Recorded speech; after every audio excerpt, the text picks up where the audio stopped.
Hi guys, thank you for joining us again for another Wednesday night movies. Jaws with myself, Yes. Gwen, Jim, and with a special guest, the mega geek Ian himself. Hi guys. Hello. Hello. Yeah, we decided we needed a bigger A bit, stream. A bigger panel. bigger stream. Yeah, well, I was going to say boat, but you know what boat means, don't you? Bung on another 1,000 to say. Every time you Oh. buy a boat, it's just extra money. Oh, yeah. Yeah, a couple of friends have got boats. I like can it on them. imagine. Don't want to pay for them. But yes, we're all needing a bigger boat after rewatching Jaws. So how many times did you watch it this week? I watched it twice. You watched it twice? I like watching it. The first time I switch it on in the background and just enjoy it. Second time I watch it and just pick up the wee bits and pieces that I missed. I like doing my review twice. The first time, no thinking. The second one is going, Yeah. Yes. I watched it just once. Bow-legged women. Yeah. I watched it just once today, but I've seen it so many times that I couldn't possibly even begin to count. Since it first came out in the theaters in 75, and going to see it with my mom the first time, and then my dad another weekend, and how many bazillions of times on VHS, and then eventually on DVD. So, and on television if it's been on, but I cannot watch this film enough. Yeah. I will never get tired of seeing it. See, I think this is one of these films that, although I watch it, I would say fairly regularly, maybe every couple of years, every time it's on TV, I'll sit down and watch it. It doesn't matter if I've just seen it the week before. If it's on TV again, sit down and watch it. Yeah. It's so familiar. It has such a good story build-up, even from the start. Even if you think about today's term, where it's like it's supposed to be an explosion at least within the first 60 seconds. Technically, you do have that, but it is that slower build-up, and it's a build-up that literally, like the shark, drags you in. Well, there's two stories in Jaws, isn't there? There's the amity stuff that happens with Brody, and then they get on the boat, and then there's the second story where they're on the boat. So they basically, it is effectively, it's almost like 2 acts. Yes, the it first is. act is set up in the town about introducing the shark or the protagonist, and then the second one is introducing us to the hunters. And then it's all about the hunt. So it's quite a definite split. It's very different from the novel, I guess. Well, I could sorry, go ahead, Jim. In the theater back in the days, because you did have the longer films, and they did have, just like if you go to a theater, you have the intermission. So we built up the story. Now go grab some wine and popcorn or ice cream or whatever it is, and come back in about 10, 15 minutes, and we're ready to show you how it's going to end. That's essentially what I see in this. And I love it for that. It's like it's the build-up. We have a reason. Why are they out at sea? But it kind of starts over. It doesn't reset anything, but you start getting more acquainted with the 3 guys on the boat. And I think it was Critical Drinker that kind of pointed it out. It's the rough, grumbly seaman captain, experienced. He's seen the world. He knows stuff. He doesn't really trust these guys, but he's obviously getting paid well. So he's kind of, okay, you're not completely useless, because the guy obviously knows how to tie a knot. Only a sheep shank. I didn't realize what was behind Quint. Only recently, a couple of years ago, when I saw Jaws again, so I've seen it like hundreds of times, and I realized that Quint was out for revenge of the shark, because of what he experienced in the USS Indianapolis. And I didn't realize that until recently, that he was out for revenge. Hooper was just basically wanting to study sharks. That's why he was there, and that was the biggest shark that he's ever seen. But as I said, I didn't realize that Quint was out for revenge until I saw it a couple of years ago and realized, wow, that guy's out for revenge.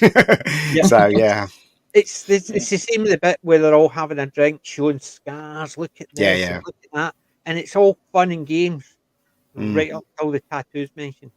Yeah. Oh, where did you get it? Did it say Mum? No, it said UNS Indianapolis, and then you just go to Hooper, and it's just what's interesting about his face goes from that big smile, and it's not a quick thing. It's about a minute long. It's just basically him sitting there, and you could just see the realization, and you can guess at that point. Yeah. Some stories behind this. The fact that his goes from the smile very slowly to that. Oh my God, you were there. But what's interesting about that was that 3 writers wrote that speech, so that actually the script was solely badly written, and so there was like a couple of lines that he had, and then they brought in this other writer. In fact, the writer's in the film. He plays the guy with the moustache, and he's kind of a bit portly. Carl Gottlieb. He walks around with the mayor, and he rewrote like a huge speech for Quint to say, and then Robert Shaw rewrote that, and what ends up in the film is what Robert Shaw rewrote, and that's what Robert Shaw was a playwright as well, so it was interesting how it went through those 3 different rewrites, and then eventually he let Robert Shaw sort of have his way with the final draft, and I think it works really well. But what I was saying to Wendy yesterday, I went to see The Shark is Broken, which I don't know if you guys have heard of that, which is a play. It's kind of like a comedy play that they have in London, in one of the West End theatres. And basically, Robert Shaw's son plays Robert Shaw. And it's basically about the 3 actors, what they did when obviously June Jaws, but it was all set on the boat. So basically, it tells you about Richard Dreyfuss's character. He was a method, and he was too up himself. You know, Robert Shaw really hated Richard Dreyfuss, and in smack in the middle was Chief Brody. So, but it's really funny, very, very funny. And the guy that plays Robert Shaw is Robert Shaw's son, and he looks like Robert Shaw. And at the end of the play, he does that speech, and it's word perfect, and he sounds exactly like the way it sounds in the film. Wow. And when he did that speech, and everybody started clapping because it was such a fantastic performance. Oh God, I would love to see that. Yeah, it was really good, really, really. I like how they've titled it "The Shark is Broken" because I noticed watching the making of in the extras that.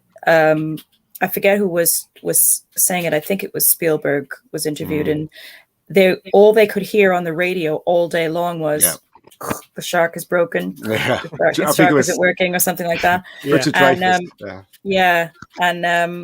It was. So I thought that was a really clever title that they used for that. Yeah, shark is broken. How many? The shark was meant to be a more prominent. Yes, it was. But because it kept breaking down, they basically had to cut it back, which worked really well. I think it works. How many other movies, monster type movies, where they had that amount of build up, where in the first hour you see it underwater once. Mm-hmm. But they tested it in a tank in Universal, and it worked perfectly. But they didn't figure on the salt in the water when they were actually going out into the sea, because everybody was telling Spielberg, who was very, very young, that to shoot the damn thing in a studio. But Spielberg insisted because he made Duel. Now, there's a connection between Duel and Jaws. Spielberg made Duel when he was very, very young. He was 24, 23, whatever, and he wanted to prove himself.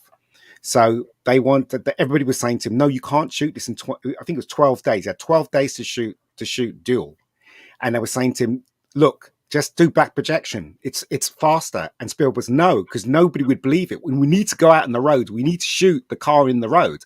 And it was the same attitude he had from Duel to Jaws when they gave him Jaws. He was like, "No, we have to shoot this in the sea. We really have to shoot this in the sea."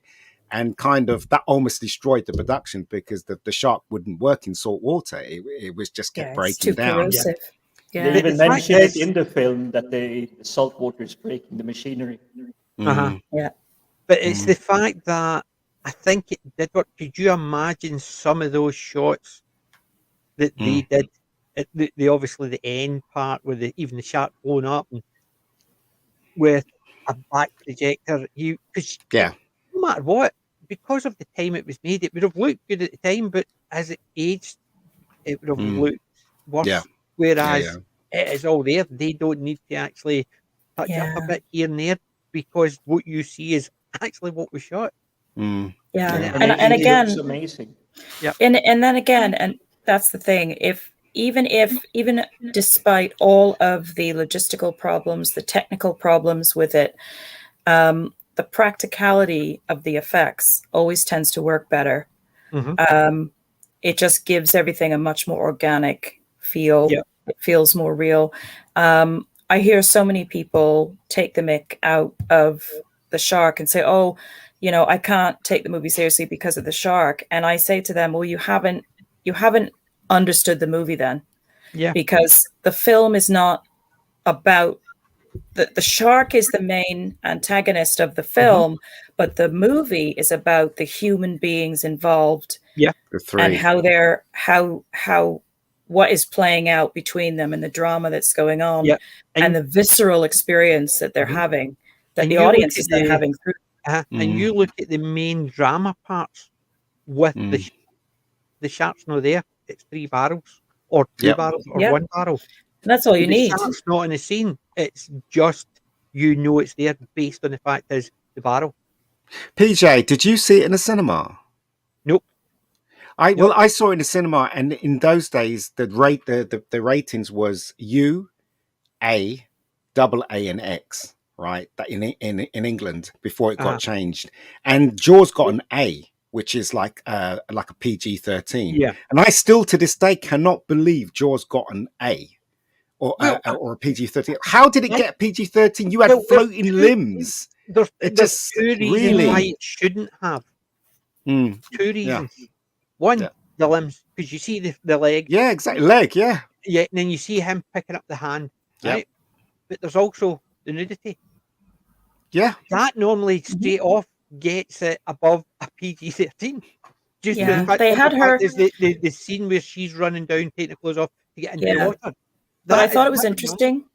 Yeah, because they shot that in very low light, so that you're seeing her silhouette of her body, but you're not seeing it as crystal clear as you would be if it was like broad daylight. Yeah, so the suggestion is there. It was a night hunter, so they could do that. Yeah. Whereas if it was, which I think worked during the day, it would have been in all its glory, shall we say? But I think it worked because of that. But you had floating limbs. You had a little boy getting chewed up, and you actually saw the boy getting chewed up. Surprising. How did that get a PG-13? Exactly. I know, it is shocking. Yeah. Right, because you think about it. I've seen mislabelings like that. And well, you look at it, things nowadays, it would make it an adult one. The girls, the nudity, right? The wee boy getting chewed up. The dog. Yeah, the dog. You didn't see the dog. It's basically the fact that it's implied just with a wee stick. Yeah. And you're sitting there thinking, they wouldn't do that in a movie for kids or a movie for young adults. It would just be that's an X. That is no way that's an adult. It does make you wonder if back in the day, you know, at that time, somebody just sort of made a bit of a phone call and said, you know, I think that's what happened. Let's get this out there to the widest possible audience. I think that's probably what happened. Universal was very powerful in those days. Yeah. So yeah. But I think unfortunately it also comes down, unfortunately, to the well, I haven't heard many flattering things from the few people I do know that do films and stuff. But they're not fan of the what's it called, the BFI that is actually issuing the ratings. They can, for completely arbitrary reason, despite there is nothing there, they can just say, "Oh, it was too much nudity," and it's like there's not even a human in the entire film that I've shown you. They've done that before. Movies put it forward, and it gets classified or it gets unclassified, which means it gets no classification, which most cinemas at the time wouldn't take it. So they says, okay, they'll say, what parts do we need to take out? They take it back, do nothing, and resubmit it. And the same people go, yep, that's fine. But Spielberg was also responsible for the PG-13 rating because of Temple of Doom. And when he made Temple of Doom, they wanted to give that a higher rating, and Spielberg badgered them. So he actually created PG-13 for Temple of Doom. Yeah, and that was which because is of the heart incredible. scene. So it was. With a ripped the That's heart interesting. scene. I didn't know that one. But the whole stuff with Shiva, was it Kali? That is a fairly gruesome. Yes, it is. Yeah, it is. It's quite a frightening scene. Yeah. Yep. First time you see it. But back to Jaws. Yes. Yes. We've got a habit of. We'll try to not squirrel. But there's like, you look at there's parts of the movie which, when I watch it a second time, I think that doesn't make sense. That doesn't make sense. Doesn't it take away from the entertainment of the movie? No. Which I love, because sometimes I always go back to it, like Tomorrow War. You can watch it without thinking too much about it, and it's an okay entertainment movie. The good visuals, the monsters look great, and if you just don't think about the setting, it's an actually entertaining movie. It's just a good action movie. But if you sit and think about what's happening, it makes zero sense, and it can ruin the movie. Whereas even though we try to promise to stay on Jaws, I agree with the Tomorrow War. Yeah, but it has the immersiveness with it. Even though the story is a little bit wonky, there are a few, shall we say, that doesn't really make sense. You still like to be in that world. But if you think about it and then you're wanting it to make sense, then it ruins the movie, because it doesn't make sense in certain things. Whereas this, there's a couple of wee bits you go, but it ruins nothing, because it's not something that sticks out that sore thumb. It just drags you back in. Well, Steven Spielberg said, so Peter Benchley was saying, because in the book, the shark just drowns. Yeah. It drowns. That's how it dies. But Spielberg was talking to Peter Benchley, and Peter Benchley was going, you can't do that. That doesn't work. In real life, that doesn't work. He was talking about the canister and him shooting at the thing and the shark blowing up. Because if you shoot a canister, it won't blow up. But Spielberg said to him, if I can hold the audience for almost 2 hours in the palm of my hands, they will believe anything I do. Yeah. And so that's what he did. He changed the ending. And the only reason they got away with that was that one line. Actually, he says, be careful with that, because that will explode. No. They kind of shadowed it throughout the film. Like, for instance, when Brody's looking through the book, when his son's in the boat, there's a shot of the shark with the canister in its mouth. There are other bits as well dotted throughout the film that actually foreshadows that ending. No, I'm not saying about the foreshadowing. I'm just saying they set that part up that people would accept it with that one line. Yeah, sure. Yeah. Careful with that, because that'll explode. Yep. Yeah, that's setting the scene. So as soon as he's shooting at it, you know what's going to happen. What struck me, one line. It's really sorry, PJ. No, sorry.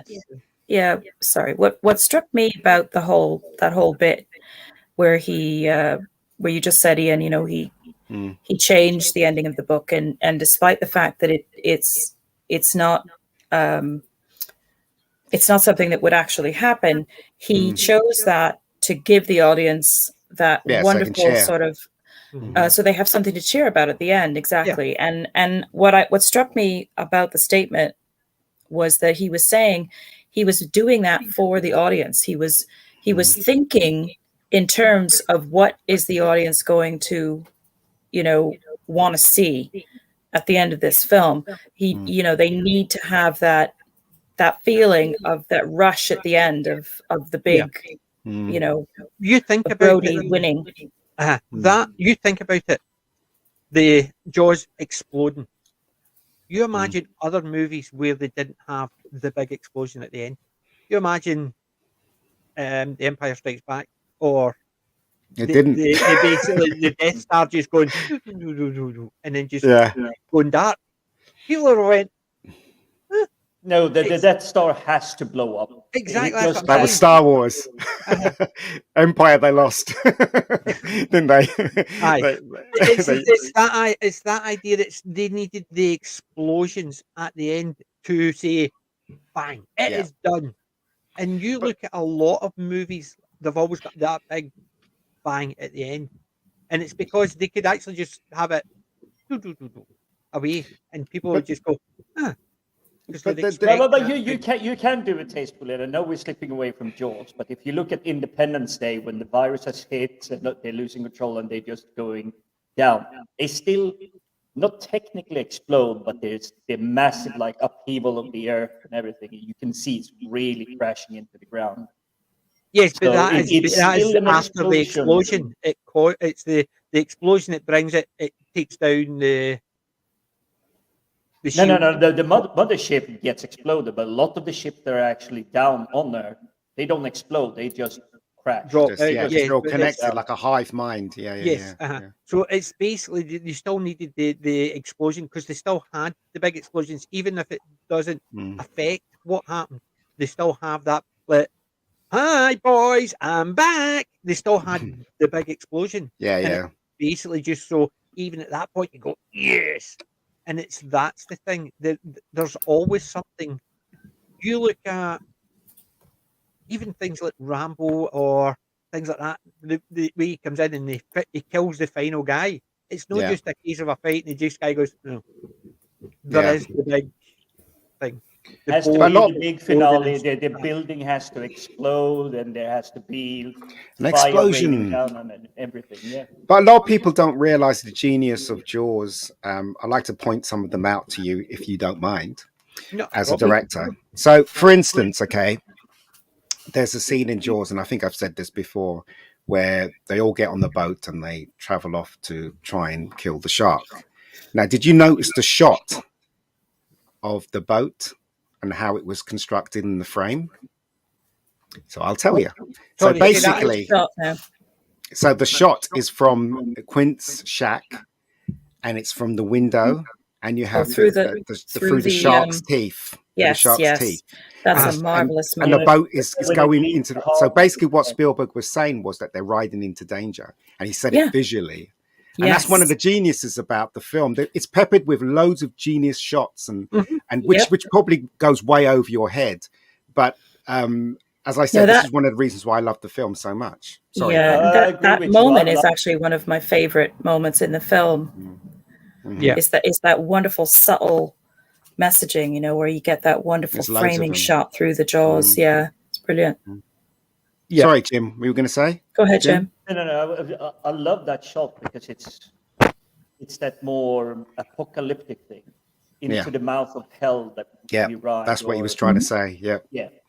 But it's glorious. But you're right. I think a lot of people, especially today, would just miss that kind of reference. These are films that are using both the visual, the storytelling, and the music. They're using all three together. To create something. Well, Spielberg's a genius. He's a directional genius. As I said, there's loads. There's a thing called a Spielberg Oneer, which I don't know if you guys know what Spielberg Oneer is. So basically, an ordinary director would, like, for instance, two people are talking, he would have one shot of one person and the next shot of another. Yeah. But a Spielberg Oneer is basically having one shot that shows you multiple shots within that one shot. So, for instance, there's a shot in it where Brody leaves his wife to get onto Quint's boat, and then the camera tracks in. So now we have a 2-shot of them both. And then as it pulls out, we have a 3-shot. You know what I mean? He does it all in that one shot. Raiders of the Lost Ark is the best example of that. Is when Marion's had the drinking game with that guy. So it starts off a wide shot, then it tracks in to a single shot of her, then it tracks forward to a single shot of him, then it goes to the drink, then it goes up to her, then it goes back to him, and he falls down because he's drunk. It's all done in one shot. There's no cuts. Spielberg moves the camera to facilitate the shots within that one shot, if you know what I mean. That's called a Spielberg one. If you look at Jaws carefully now, you have to go back and watch Jaws. See how many times he does that. There's one bit where they're on the jetty and the mayor, he gets onto that thing where it's going to take him to the other end of the ferry. The ferry. Yeah, and that is one shot. That's true. It's because he's on it. It starts off with him on it, and the guy starting to get it, and then you see the car pulling up, and then it comes, and then it goes to a 2-shot, then it goes to a 3-shot, and then basically, and that's how it ends. So that's what I'm saying. So he that's called a oneer, basically. several shots within one take, and he does it a lot in Jaws.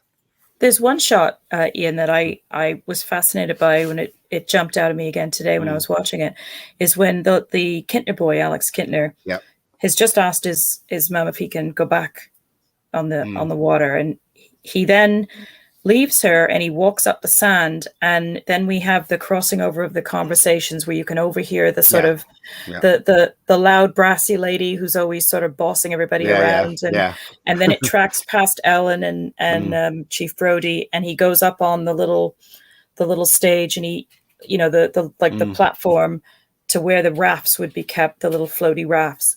But it leads you right into that next scene. It's called motivated camera movement. So you'd start off with somebody moving across the screen, and then you'll stop at the person that so it's called motivated. A lot of directors do that. Do you know what I liked about Jaws, which you don't see in a lot of new stuff? Irrelevant chatter. Yes. Right. You look at the introduction from of Hooper and brilliant. Brody. Absolutely brilliant. Right. You've got the lead up where he's helping them out here and there, and then he goes in, and it's a case of, I'm looking for Sheriff Brody. Yeah. And it's a case of what? Oh well, and I'm so. Oh, you are, and then it's a case of, oh, I'm Sheriff Brody, and you're sitting there thinking, nowadays you wouldn't have that. It'd be a case of, as soon as he comes in, he'd go, Sheriff Brody, I presume. That cuts that scene out, even though it's a nice wee scene with where them introduced themselves to each other. But then also there's the transitions. There's transitions. Like for instance, when Chrissy gets killed in the beginning, you have that shot of the sea, and you have the boy bouncing up and down, and then it fades into the sea of day, and then Roy Schneider's head comes into shot. Now we're in Roy Schneider's bedroom, and it's all one shot. It follows him right across. They're in the yard, not too far from the car pit. And as I'm saying, that's the genius of Spielberg. He doesn't muck around. He knows exactly what he wants, what shot he wants, and he knows the transition between one scene to the next. And as I said, you're probably watching Jaws like this, but as a filmmaker, I watch Jaws like this. I can see everything that Spielberg's doing. And now you have I have to go, PJ, and watch this film again for the transitions and the wonders. I know it sounds terrible. I did it with Starship Troopers. I watched the other 4 after that. So I have got the other 3 lined up. I have got Jaws 1, 2, 3, 4. The other ones are just mediocre. They're they're basically the only reason they're actually I would even consider watching them is because it says Jaws on it.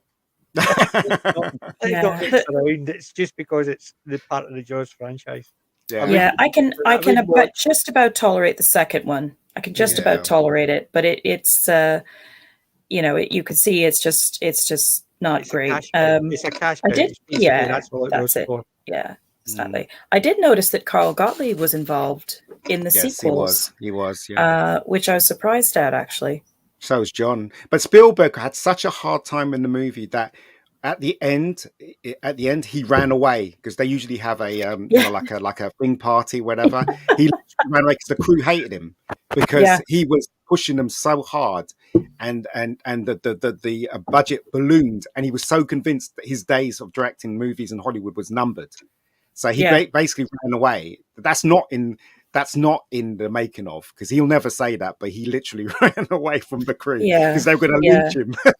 Well, he said that actually on the extras, the DVD extras. He did actually say that almost exactly. And he said that was why he left, because he was afraid they were just going to dump him in the ocean, because he just put them through so much, and he's a perfectionist, so he was so young that he didn't have that ability. I think at the time that they probably thought, what is this guy doing? What is he doing? Because he was so young still. He hadn't really fully established himself on the wider stage yet. This is even pre-Indiana Jones. Sorry, This is pre-Indiana Jones. Yes. Oh, yes. His name blew up. Okay, it might have been E.T., stuff like that, but Indiana Jones is, from then on, it was like whatever he does. Just like, Indy was in the 80s, wasn't it? Yeah, it was. But a lot of people don't realize that Jewel is connected to Jaws. And when Zanuck Brown was producing Sugarland Express, which is one of the very first movies that Spielberg ever directed as a director, and so basically what happened was that he was looking for another project, and they had another director, but the other director dropped out. So they went to Spielberg and said, "Do you want to direct Jaws?" And he didn't know what it was about. He just thought it was. He didn't read the book or anything. So when he read the book, he knew what it was about. But the ending of Duel, when the truck falls off the mountain, he uses a dinosaur sound when it falls off the mountain. And in Jaws, he uses the same dinosaur sound that he used in Duel for the destruction of the shark. So the way he saw it was a sequel to Duel, because Duel was about a truck and this one was about a shark. So and they that's both the way have he that saw same it. energy of the inevitability of this confrontation, that this thing is coming for you. Yeah. So in effect, he should have made a third one, and then you would have had the dinosaur roar trilogy, like the Cornetto trilogy that Simon Pegg did, which in effect are 3 separate movies, but because they've got a Cornetto in them, we did have Jurassic Park, didn't we? I was just going to say, are we sure that sound sampling wasn't actually reused in Jurassic Park?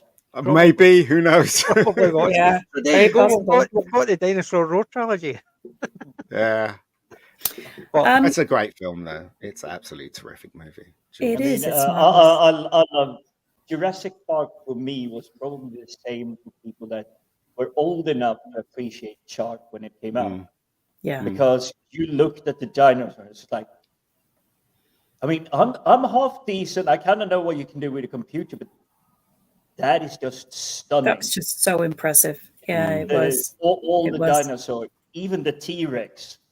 Yeah. Even the velociraptors, when they were chasing the kids through the canteen and everything. It's like, that's some serious animatronics going on right there. And this is what I love about Jaws. It's animatronics, but it's well made, but he does the greatest thing a visual storyteller, if we put it that, a filmmaker. In a book, you can keep it secret. You can describe it mysteriously and not really touch it. But in a film, you kind of have to show it. Yeah, and you think about how that turned out, considering it was a guy with a stick with a drawn-on head at the top, stoating about like that. Yeah, look how it turned out with the CGI on top of it. Yeah.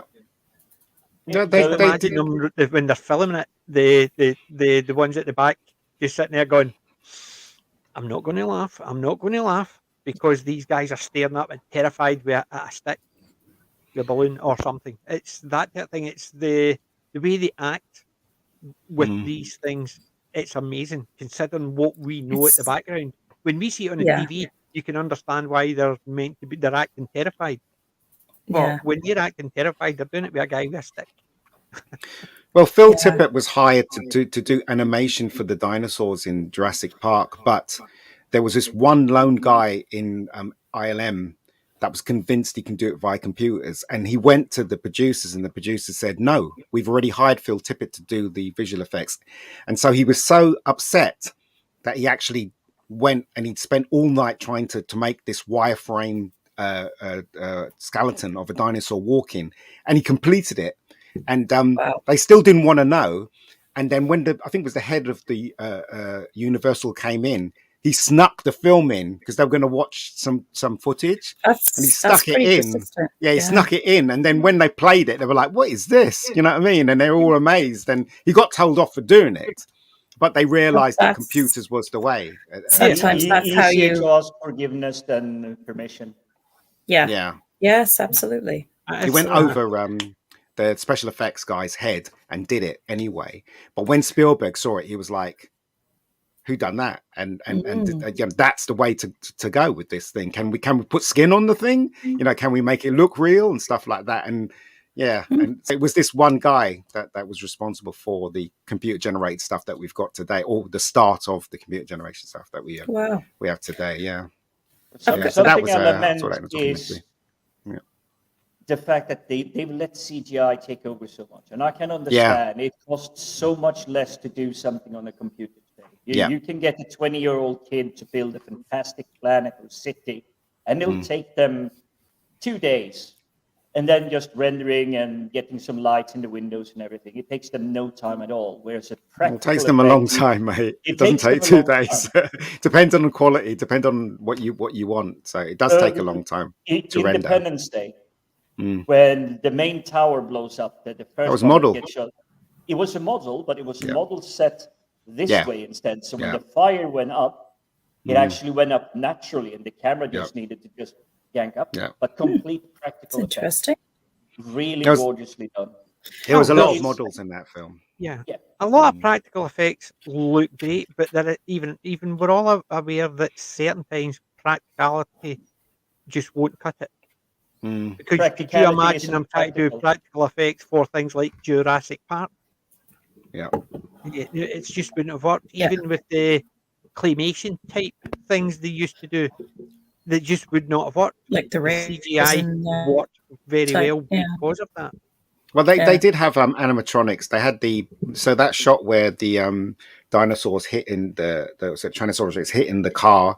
Yeah. Basically what happened is that they had the animatronic head come down, slam the car, and then when it goes up, that's when the CGI takes over and it walks off to the next car. So I'm saying they did it very clever. Yeah, they did it with the foot as that's well. A fabulous they had scene. one leg, so like when they're outside, it just goes. And it's just the one leg. And it's the same idea with the torch, with the pupil. Because when the kids are just in it, that was all practical effects, which worked. Yeah. But as you said, they only worked because the CGI could take it over from it. Whereas you imagine that with trying to do it with CGI takes me out of a movie. I don't know about you guys. Sometimes it just literally takes me out. If it's used well and it's not right in your face. It's supplementary, perhaps, then, But it's supplementary. It's like we needed to push a little bit to like brush that area. Yeah. So I find the same sometimes with bad model work. Sometimes, So if you've got something when you're going in, this is done in the cheap and thing, so yes, you're going to get some CGI in it, and it's just not going to be up to snuff. Fine if you're aware of it, but when you're getting a big budget thing coming in and you're going, that CGI is terrible, or those models just look like models, they don't look what they're meant to be.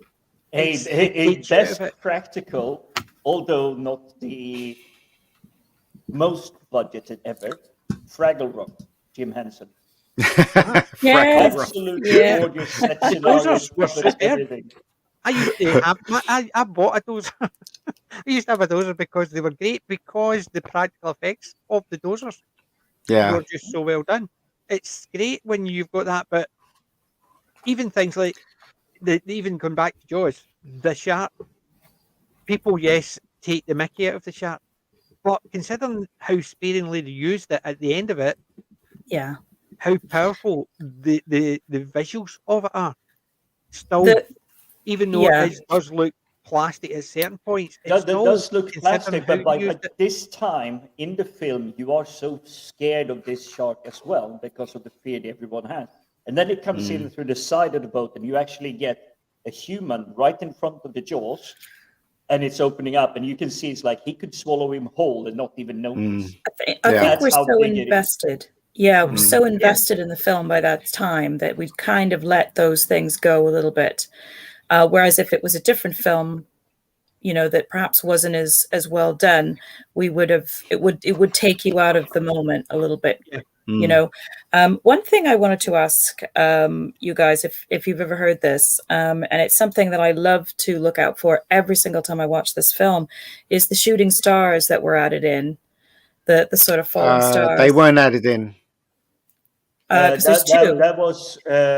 Was it added in? I don't think it was. I think they were real. I have heard that Spielberg does this with his movies, and I haven't been able to source that information, but I know I've heard it.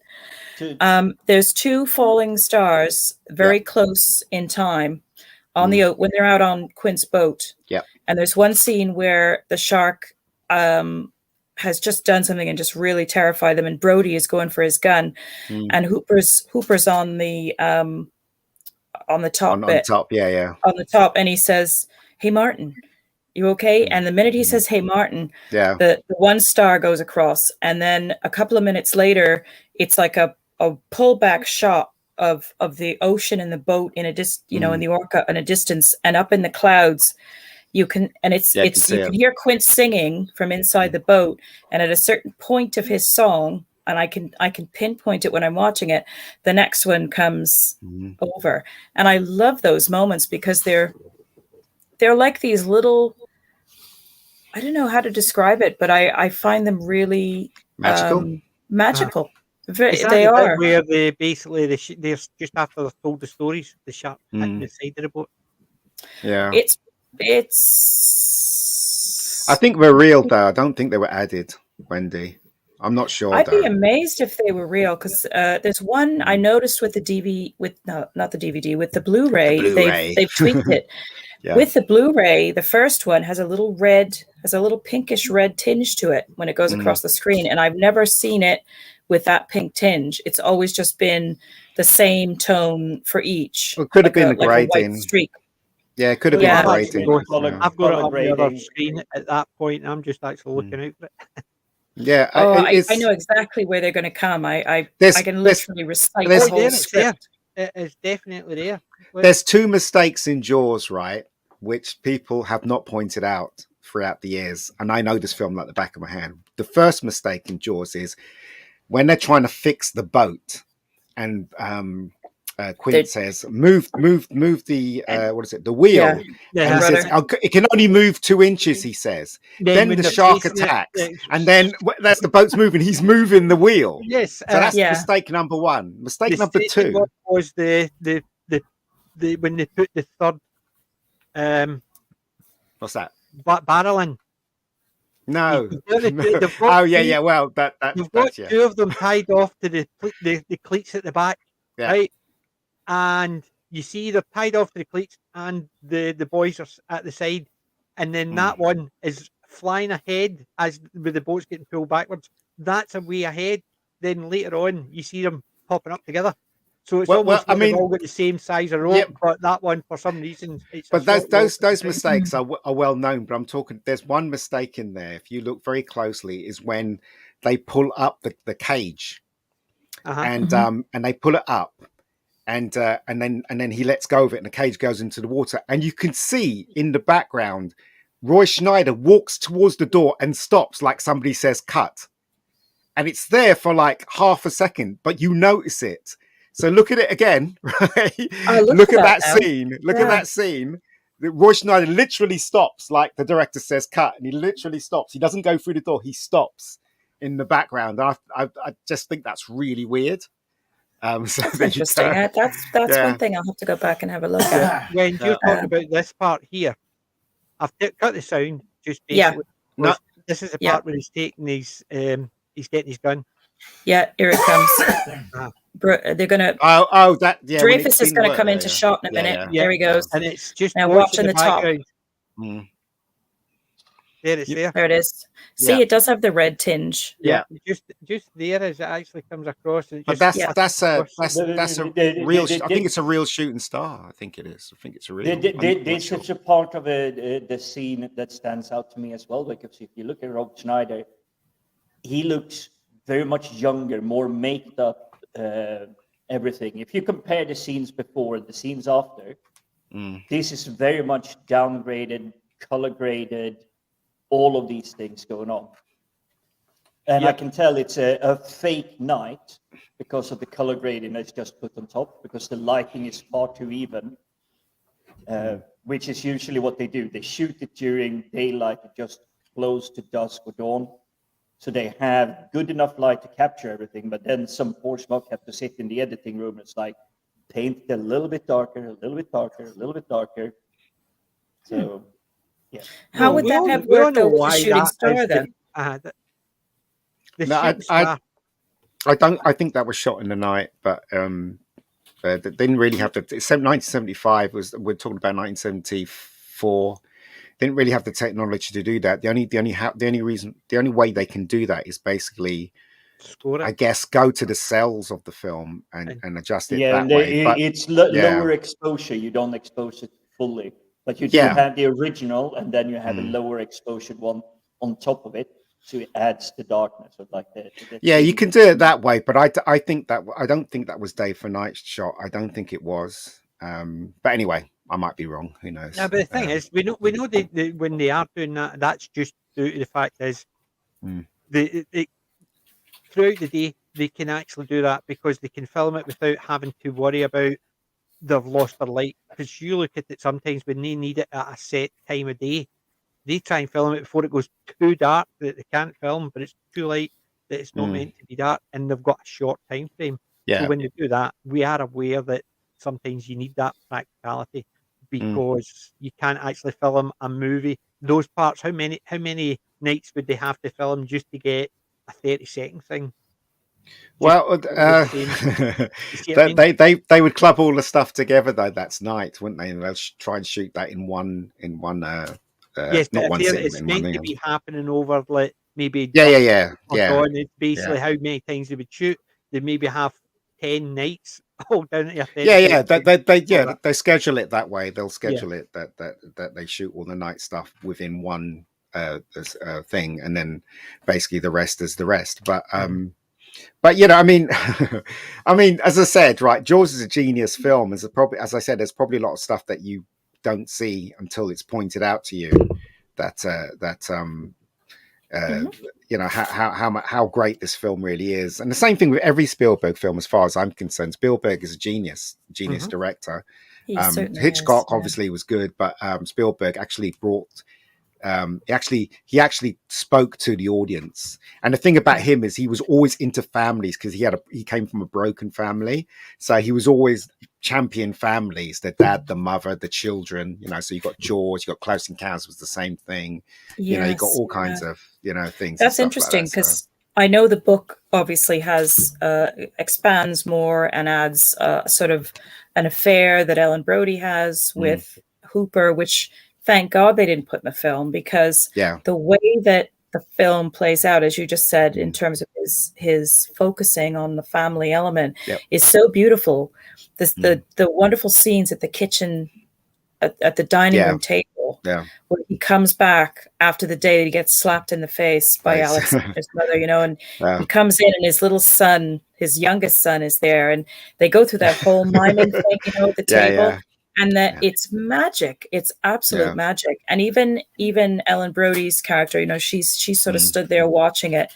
And then when Hooper comes to the door, he says, you know, is your husband home? I'd like to talk to him. And she goes, yes, so would I. It's a lovely little subtle thing because it denotes the fact that he's just been in this funk since he came home. She hasn't even been able to talk to him.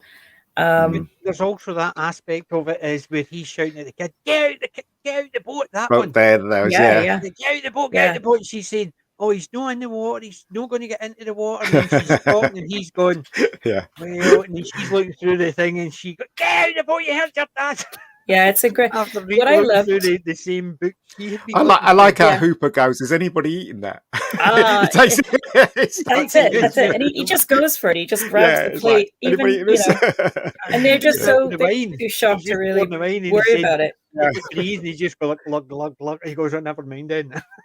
Yeah, you're not there, breathe. No, nothing, never mind. And also the transition between that scene and the other scene. So you have him saying, I'm the chief of police, I can do anything. And then you have that shot of the knife with the light glittering on it, and he goes to cut the tiger shark.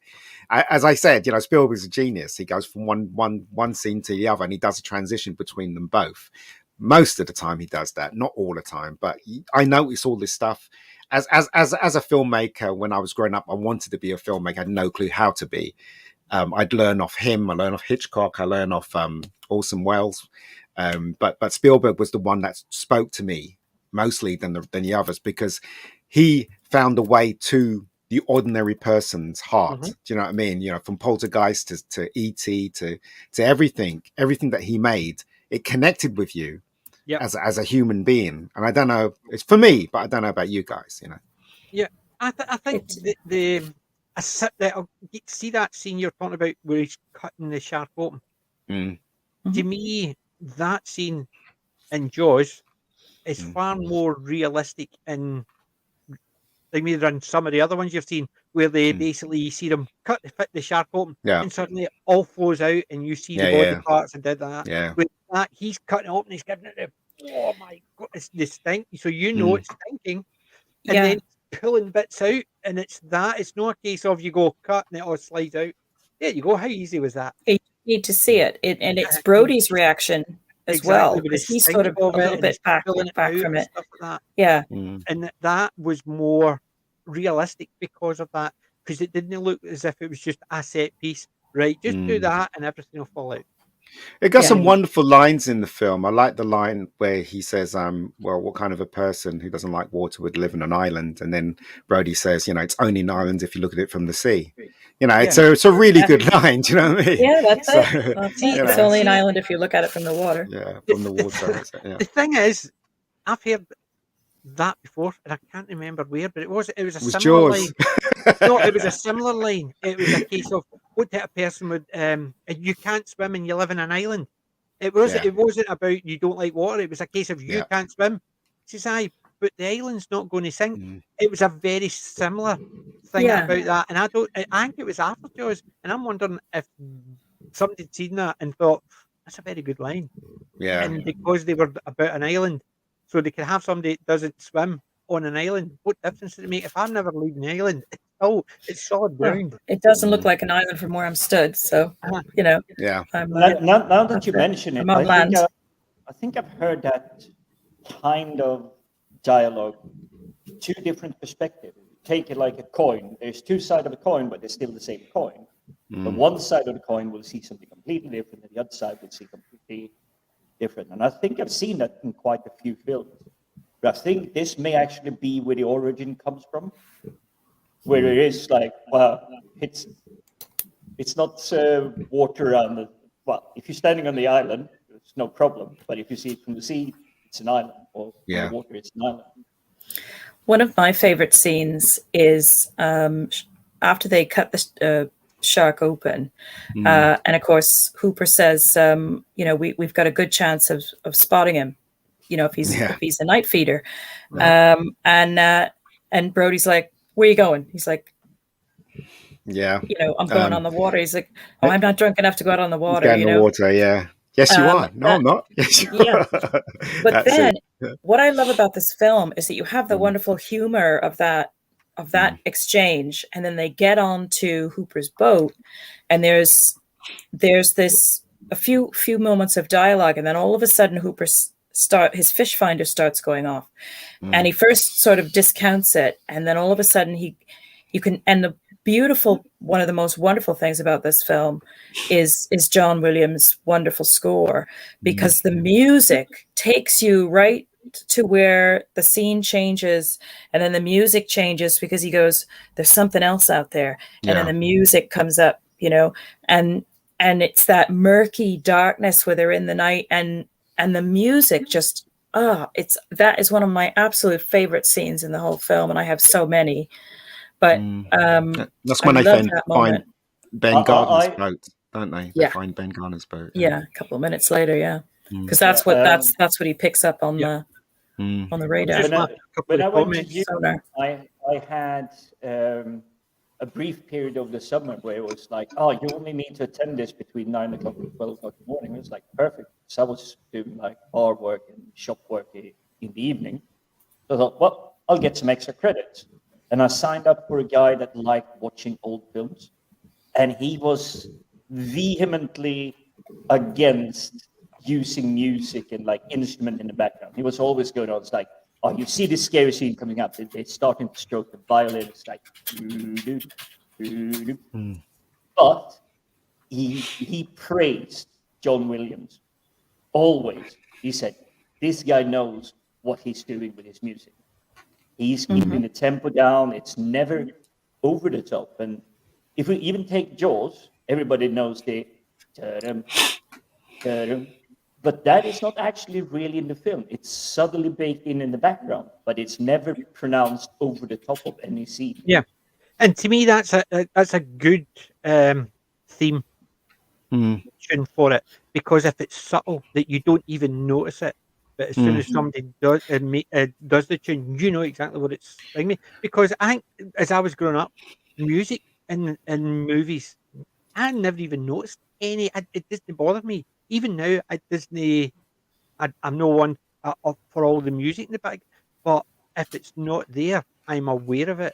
Yeah. But I know how important it is, because sometimes if I'm watching something and I'm listening to something else, I have something on in mute with subtitles, so I can watch it and read it. But then I realise how bad it is because there's no music.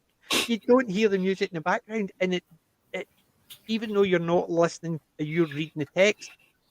You need the music. It's the same as watching a good Japanese movie or a good Chinese martial arts, and it's not dubbed, and you're reading it. The music in the background brings it all around again. Brings it more forward. It does help to tell the story, definitely. Yeah. I was just laughing through the comments. Can I just say that the head of the boat, that gets me as well. Is that bit when he's looking through? That was Spielberg's, basically, when he went to screening. They went to screening in it, and basically it was a huge success. And he was screaming to Universal, "I got one shot I want to do, and we really need to do it." And they said no to him, so he coughed up his own money to shoot that scene with Ben Gardner's head in the boat, and that got one of the biggest screens. Yeah, and the music though, that stabbing music that comes, noise, just perfect. It just perfectly synced. Yeah. Disaster area saying he lives in an island. So do I. It's called Britain. It's only an island from the sea. See, that's right. Yeah. But the thing in his eye though that made me scream when I saw it in the cinema. He had that shot where you see the eye and the little things coming out. So scary. They made that really gross, and they And I think it actually worked, because even though, yes, we even now as adults, we know that it's so effective even now, because even if you've not seen Jaws for, say, a couple of years and you're watching it, I remember Jaws, it's really good to do that, and it's about when it does it and the head comes out, you still go, oh. Then you realise, oh, I did that the last time I watched it. You know, the guy that plays Ben Gardner, he is the guy that Robert Shaw based his character on. So the guy plays Ben Gardner. He studied Robert Shaw studied him to create the character of Quint. Would you believe? I was also watching the extras earlier today, and one of the other things that came out was Steven Spielberg said that the actor that the chap who plays Ben Gardner was actually just like a local character, and he actually let him improvise a little bit. So the scene where all of these yahoos have turned up because Mrs. Kintner has put the ad in all the big national papers. Field and Stream, exactly. And he goes, looks more like the National Enquirer. The scene where Ben Gardner's in his boat and he's like, wait till we get those silly bastards down by that rock pile. They'll wish their fathers had never met their mothers. And that's all improvised, apparently, according to, which I thought was brilliant, because that was probably one of my dad's favorite moments in that movie. Every time we watched the movie together, he would howl at that scene. He loved it. And it's even the part where you've got Hooper looking at them and go, they're not going to survive. They're all going to die. It's basically, and it is, and you get the idea, even just what the subtlety of watching that boat. See, with the bit where they're loading, there's about 5 or 6 of them. But did you see how low to the water it was? I noticed all the small bits, like when they were walking towards, when everybody was congregating in the corridor and they were going to have that meeting. There's a bit in it where Chief Brody's walking and he hits the sign, doesn't he? He hits the sign that's floating, just hits it, and he's like, what?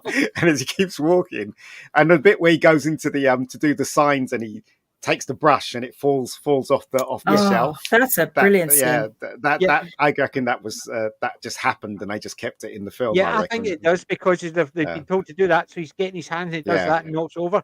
To me, those parts make it real. It does to me as well. How many times have we done something and you get into something, take one, and something falls off the shelf and you... What about Bad Harry? That's a bad hat, Harry. Yeah, that's some bad Somebody hat, actually Harry. named their company after that. I Yeah, think Bad yeah. Hat Harry. I can't remember who it was, but The somebody other, famous. the other line I love is "Let Polly do the printing." Printing, yeah. Let Polly Yes, do. What's the matter with my printing? printing? Let Just let Polly do Polly the do the printing. printing. Hendrix. It's things like Hendrix. that, but even the Yeah. subtlety of Yeah. that scene with the boat when they're Yeah. they're all going to die or Mm. they're going to be. It's that. But when you're looking at that boat, it's Yeah. so low in the water. It Yes. makes it more real. Whereas if Yes. that was a slightly bigger boat and it looks as if it was a Mm. tall boat, it wouldn't feel real. But Yeah. because the boat just looked as if it was overloaded with the people going on, and they just the way they're looking and going, they're all going to die. Yeah. That made that real because of it, and I thought that was very well done. The subtlety of it. I made think it the better. writer, the guy who played the guy with the moustache, I can't remember his name. Wendy, you remember Carl his name? Gottlieb. Yeah, he was the one that brought the humor into the Jaws Yes. screenplay. They were actually writing Exactly. it as they were shooting it. So Yeah, yeah. yeah. But Yeah, I know they he had did. some script writers strike or something like that, and Mm-hmm. they had to start the film before that thing happened. I can't remember what the ins and outs about it, so that's why they started with no script. And Spielberg's like, "I haven't got a script," and they say, "No, well, you have to start here because of the unions." And I think that's why they gave it to unions or Benchley something. initially to Yeah, have a go yeah. at Yeah, because I he think that wasn't was in the the one union. where was that the one where the unions, if a movie was in production, the Yes, unions something like wouldn't that. block it. Yeah, But if it hadn't started, no yeah, union member would yeah. attend it until it was Yeah. all sorted. And I think Mhm. that's what it was, to get it Mhm. pushed forward, just to say, well, we're already shooting. Yeah, but Spielberg got snubbed at the Oscars. He never got nominated for Best That Director. was a crime, an absolute crime. We were talking about that earlier tonight, actually. Yeah, yeah. That was an absolute crime. I mean, it won 3 Academy Awards, but it was lovely to see John Williams win the award for the score. Was it cinematography or photography? I think it was photography. Yeah, cinematography. One and another, the third award for something I can't recall. Sound. I think it was sound. Sound. I think. Yeah. But it was almost like they were saying, "Oh no, we're not going to actually give you the big awards. We're going to award it, but we're going to award it peripherally." But it's like they, for some reason or other, they were just a bit too precious. They didn't want to give a film that was almost like a horror film that kind of an award. Yeah, they snubbed him. I was just going to say, hold that for a few seconds, PJ. They basically snubbed him, didn't they? They snubbed him in that, and they also snubbed him for E.T. as well, because E.T.'s 1 in a million film. Yet they gave it to Gandhi, which basically Gandhi's is a good film, but not as unique and as great as E.T. as far as I was concerned. But he got it for Schindler's List, so. I mean, all Oscars are always more political, and it's a little more about. Who do you know? Who are you buddies with? That's right. Liking you at the moment. Mm-hmm. See, I think it's a genre as well. If you've got 2 movies, if you look at Forrest Gump, who literally just crushed it at the Oscars, it came out the same year as Shawshank Redemption. Yeah. But if you go to IMDb now, Shawshank Redemption is the highest rated film of all time on the International Movie Database. But sorry, I interrupted you in, and probably you went as well. So no, but I was going to. I know. I finished. I think PJ wanted to say something. I can't remember. No, you said something about holding off. You told me about holding off because was there something in the comments that you were? It was a comment I put up there. There is a fantastic tribute on YouTube that came out in 2008. Yes. And it's a guy singing John Williams theme tunes. But you have to pay, and as you have been going on in, pay close attention, because there is one song that is actually not played in the background that he's singing to. You will miss it if you don't pay attention, but it is a medley of John Williams songs, all from Star Wars, Indiana Jones, Jaws, Jurassic Park, the whole thing, and it's fantastically made, and it's in a cappella. Yep. I know what I was going to say. Beautiful score. I know what I was going to say. It's when it comes to things like Oscars and stuff like that, the genre some genres are seen as second class no matter what. Yes, they are. Like, for instance, if you've got Gandhi up against E.T., people see sci-fi. Gandhi has to be better then, because that's a historical drama. Yeah. And there's a lot of bias that way, I think. And it's not a case of Yes. how good the movie is. People just see sci-fi. It'd be like watching Conan and thinking that's a really good movie, but people say fantasy. It's called snobbery. It's Yes. called snobbery. Yeah. That's what it's called. Exactly. But that's what we all grew up with. People were. I had school projects, and I went in with Tolkien. A fantastic review, actually. Even my mum just went, "Just like, how old are you again?" Just like, "You've written this well." I turned it in to my language teacher for grammar and everything. So that's what we kind of wrote the report on. And she absolutely rejected it because it was not one of the pre-approved Shakespeare or any of these, like, you have to know these authors. And it's like, really? This guy sold more books than Shakespeare had. And that was just his first book. He has 5 more. Yeah. But no, absolutely rejected. It's the same thing that happened to me, because when I couldn't afford to go to film school, and the government in those days, they used to put you on courses if you were unemployed. So they put me on this course to actually study video production and photography. And I was in this class with all these other students. And because I didn't like 2001, they were having a go at me. And I was like, no, I don't like 2000. What film do you like here? And I said, Star Wars, Close Encounters, whatever. And they looked at me like I was a piece of turd. But I wasn't telling them what to like, but they were literally telling me that Star Wars was a kid's film. Do you know what I mean? Yeah. And that's where the snobbery starts, you know. Yes. It's kind of critics. A lot of critics are very like that. Star Wars launched Industrial Light and Magic, which is like a multi-trillion-dollar industry that make Amazon look like a corner store.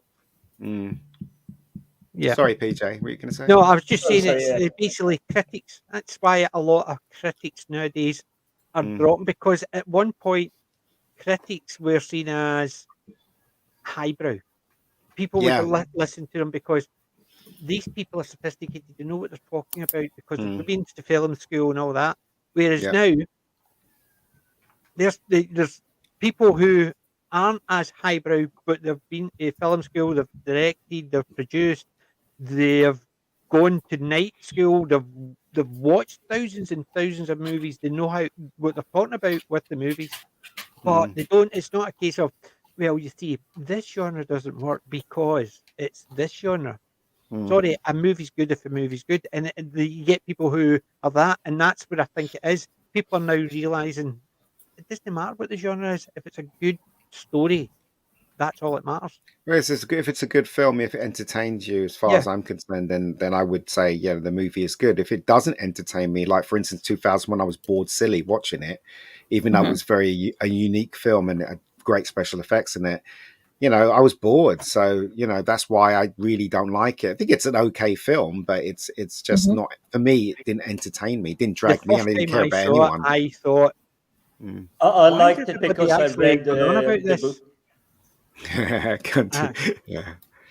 And I must admit, the first time I saw 2001, I was sitting there thinking, why is everybody raving about this? Yes, it was an interesting, entertaining movie, but it wasn't the best movie I'd ever seen. And the way I went into it the very first time I saw it was I was expecting this, wow. And I'm sitting there thinking.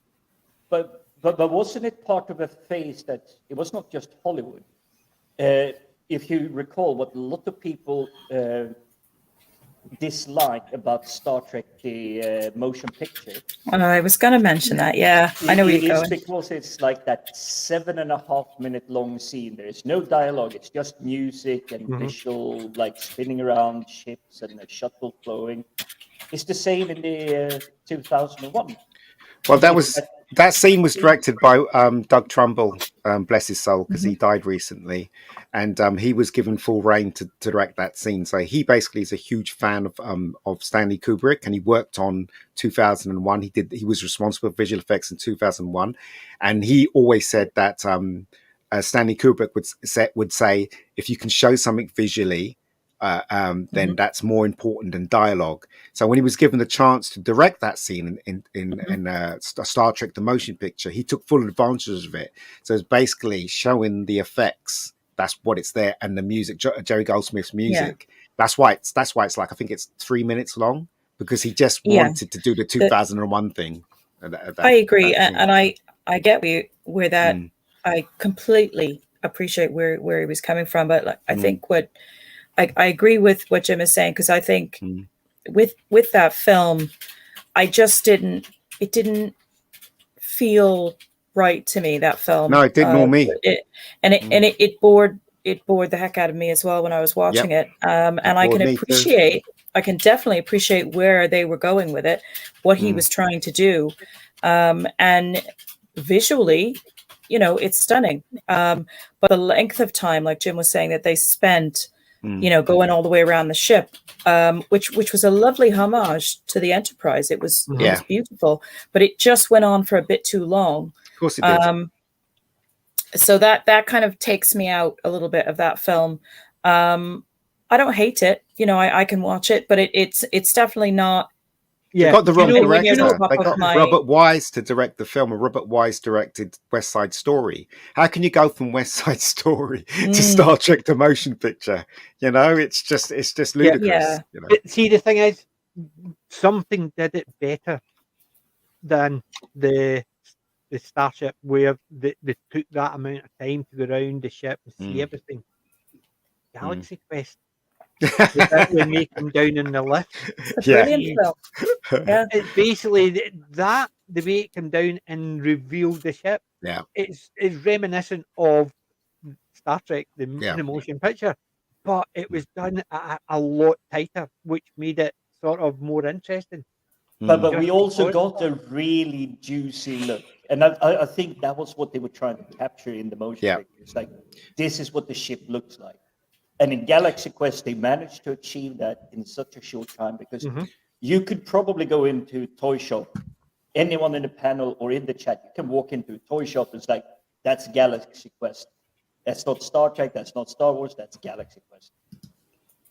But Star Trek was hell bent in making their film not like Star Wars, and they chucked a lot of money at it. I mean, Doug Trumbull was at that moment in time the best visual effects man going before, and Industrial Might and Magic was just getting to its feet. So they did chuck a lot of money at it, and as you say, Wendy, that scene was so beautifully shot. I mean, they really went to town, showing you the beauty of the Enterprise. And I love that, and I love the Enterprise, so I don't mind that. Yeah. I would have loved to see that scene, outside of the film. Yeah, I think it's a love letter to the Enterprise. It really is, and I love it for that. But I think in the context of the whole film and the way that the rest of the film was shot, it just went on for so long that it kept taking me out of what I was watching.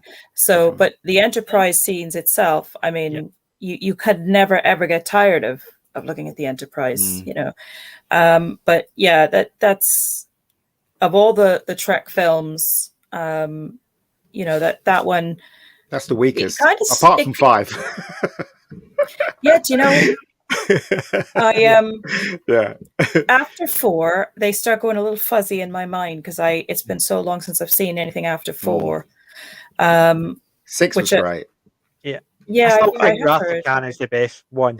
I think Spock, the Search for Spock was the best okay, one. But I think just because Ricardo Montalban returning. It was just I do love the Wrath of Khan. Yeah, that's my favorite. Look at the difference between motion picture, which cost extraordinary amount of money, and then the budget was slashed to a meager TV series budget, and look at how entertaining Wrath of Khan was compared to to motion picture. Do you know what I mean? I think the Wrath of Khan worked because it was cut back down to a TV movie budget. Yeah. But it was a part 2 of an original show. And you had Ricardo Montalban refreshing his role. So in motion picture, they had this ship where the big thing was coming towards it, and it destroys it. So it destroys the Klingon ship, and then it comes to this other ship, and it destroys it. Now that model is the same model but turned upside down to be Carol Marcus's place in Star Trek 2. Would you believe? They took the model because it was so cheap. They turned it upside down, and like, there you go. That's Carol Marcus's place. There you go. So that was interesting. There's two things I need to see it. It's popped up on Twitter. Remember what you were saying about how Jodie Whittaker's taking over from Ralph Little and as the detective? No, but they're reporting that Ralph Little's taking over from Jodie Whittaker. He's the latest one, is he? It just popped up in my feed. Something that popped up in my feed today, which is very sad, is Olive from On the Buses. Anna. Oh, I saw. She died. She passed away, but Anna 85 is still going. At 85, and it was in a house fire. Oh, she passed away today. So she was the last of the crew from On the Buses. Yeah, it's always sad. It's always sad. That today, and also under the circumstances and how she passed. Yeah, I didn't realize it was a house fire. I hadn't seen that. But if we hear 85-year-old dies, I would assume yes, peacefully in your sleep. Not something. I mean, that's something that happened. It was the one character I liked from the new Star Trek films, whatever they call the new timeline. It was Anton. The Kelvin universe. Yeah, the Kelvin universe. Oh, him, Chekhov. Chekhov. Yeah. That was a terrible freak accident, wasn't it? Yes, he got crushed by his own car. It's like, wow. But you look at how many accidents that a lot of people don't hear about. You look at the Three Musketeers, Roy Kinnear. Yeah, he fell off the horse. The one with the helicopter, the man and the two kids. That was the helicopter Twilight Zone movie. The helicopter came down too much and literally he was a stuntman. No, it wasn't. It was it was the actor. It was an actor. Was it the actor? It was an actor. Yeah, famous actor. Was it the actor and the two kids? Can't think of his name. Yeah. That was Vic Morrow. Vic Morrow. Vic Morrow. Thank you. That's what I'm saying. There's so many accidents like that you don't. But I do have, and it's a curious morbidity or whatever. It's like morbid curiosity. That's the way it's phrased. I actually came across it because I monitor social media and stuff and everything like that to see just what's going on. And there was a BBC article. There was a guy in the top floor of an apartment building that got killed by a concrete block that was launched from a gas manufacturing factory 3 kilometers away that had an explosion. So that concrete block did not just fly 3 kilometers. It had enough force to go through the roof and unfortunately hit him. And I just go, it's like, God must really be pissed with you for some reason. Yeah, that's a very bad luck, that is. Yeah. Incredible bad luck. Wrong place, wrong time, Yeah. You do hear odd things like that. You do. They had some terrible tragedies on this, I think, during and after production of the first Poltergeist film. Yeah, it's like The Exorcist as well. There's all those stories about The Exorcist and stuff, but you don't know whether they're real or not. Yeah, I didn't really hear much about The Exorcist. I only heard it about Poltergeist. You've heard the one about the 3 men and a baby as well. Yeah, well, that was a cardboard cutout. It wasn't. Yeah, but it's because somebody had died. Yeah. And that's what they were saying is it's a cardboard cutout because he was meant to be an actor and it was one of his posters standing in the corner. But people said that was a ghost standing in the background. The one thing that did happen in The Exorcist was the guy that played Father Karras. He was trying to learn his lines and he couldn't learn it at the studio, so he went across the road to a cafeteria to sit down to learn his lines. And when he was sitting down having a bit of breakfast, this priest came up to him and sat right in front of him. Never met the priest in his life. And he said to him, he said, "I know what you're doing over there." And he said, "Take this." And he took off his chain where he will protect you from, because the devil knows what you're doing. And he just wanders off, and he never met him. Apparently, that is true because the actor actually says it in the making of. That's weird. That's so weird. That's another favorite movie of mine. I love that film. Yeah. But Father it's the same Damien idea. You Paris, imagine sitting, you're just about to go on, and this guy comes up and starts showing you scars. See, I got this scar when I think me, so watch the sharks, and you'd be sitting there thinking, "How do you know I'm actually doing a movie about sharks?" Yeah, and I ain't getting in the water. Terrible, it would be that idea. But a question about Jaws. Yeah. Did anybody get freaked out that they wouldn't go in the water? Sorry? Oh, me? No. I'll tell you one thing. When I was watching the movie, my dad took me to see the movie. I was sitting in the chair with my knees up. I wouldn't put my feet down.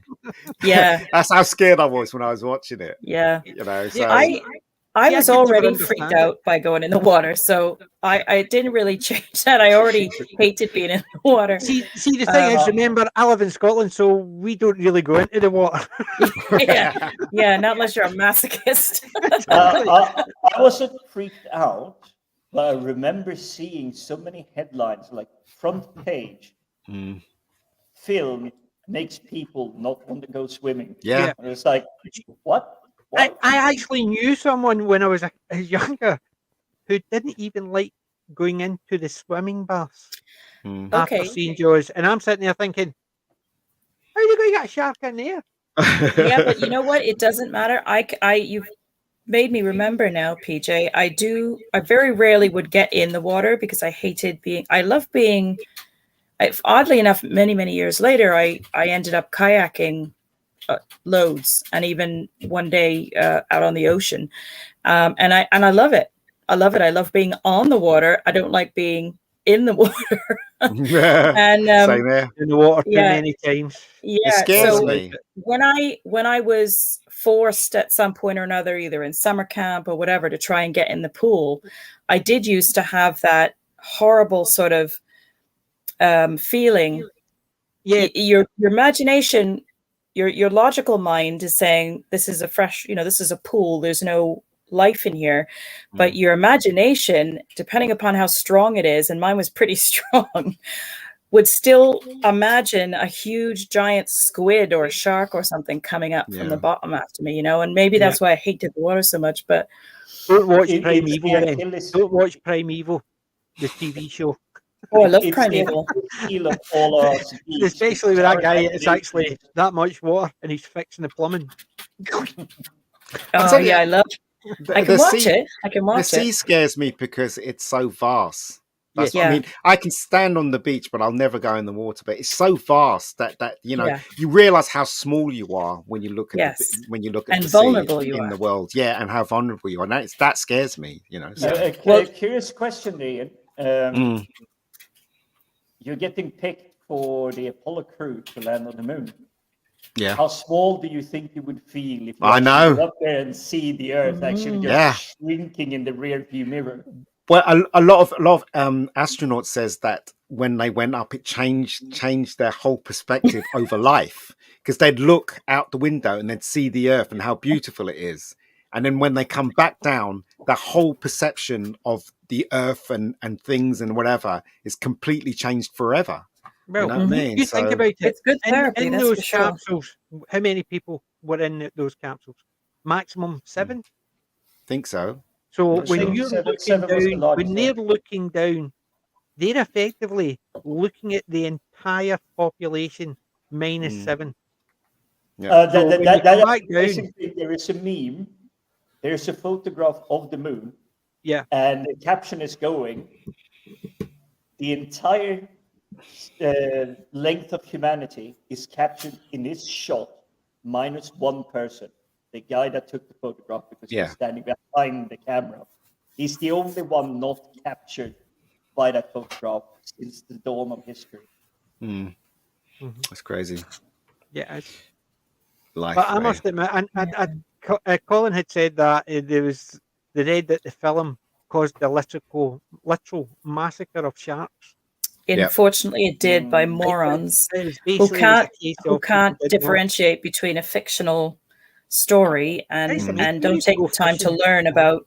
Yeah, we used to go fishing and we would get dog sharks, basically, and hook. back in. Yeah, I knew people go, "Oh, it's a shark," and I'm sitting there Same thinking, thing with same thing with snakes and other wildlife that all fits into the ecosystem, you know. The one thing I can say, and I have had people say, you know, well, didn't that film, you know, spur a lot of killing of sharks? And sadly it did. But unfortunately, it's human nature, and it is demonstrated in the film as well with the scene after these bozos catch the tiger shark, and he goes, "Oh, what is it? Oh, I think it's a macaw," you know. And he goes, "It's a tiger shark," and he goes, "A what?" You know. And so you're always going to get those moronic characters out there. But one of the things that draws for me, yep. Hold that thought. One of the things Jaws did for me is it spurred a lifetime fascination with sharks and a love of learning more about them. And I already had a love of the ocean, because one of the things my dad and I used to watch together was Jacques Cousteau. The underwater world of Jacques Cousteau. Oh God, I loved it. And so that was another reason why I loved Jaws, because even though they were demonizing the shark as the baddie, and to me it was still fascinating, and it spurred on my dad and I got absolutely fascinated with sharks after that, and we learned so much about them, to the extent that we understood so much more about, you know, what role they play, you know, in the ocean ecosystem and in the world, you know. So there is good that comes out of it as well. And unfortunately, like, morons are everywhere. But all they do is swim and eat and make little baby sharks. That's all they do. Nice quote from the film. But what I was going to point out is, because we touched on it, it's the fear of going swimming and everything. Yeah. And I'm not sure if I can say I was fortunate enough. I kind of grew up on the really extreme outskirts of the town. But I remember the classmates and everything being absolutely terrified about, there's sharks in these waters. It's like, we're in north of Sweden. The largest fish we have is like a minnow. It's like 5 inches long. It's like, can't do anything to you. But it also seems to have that same effect with the people going crazy and doing these stupid things because, they saw a film.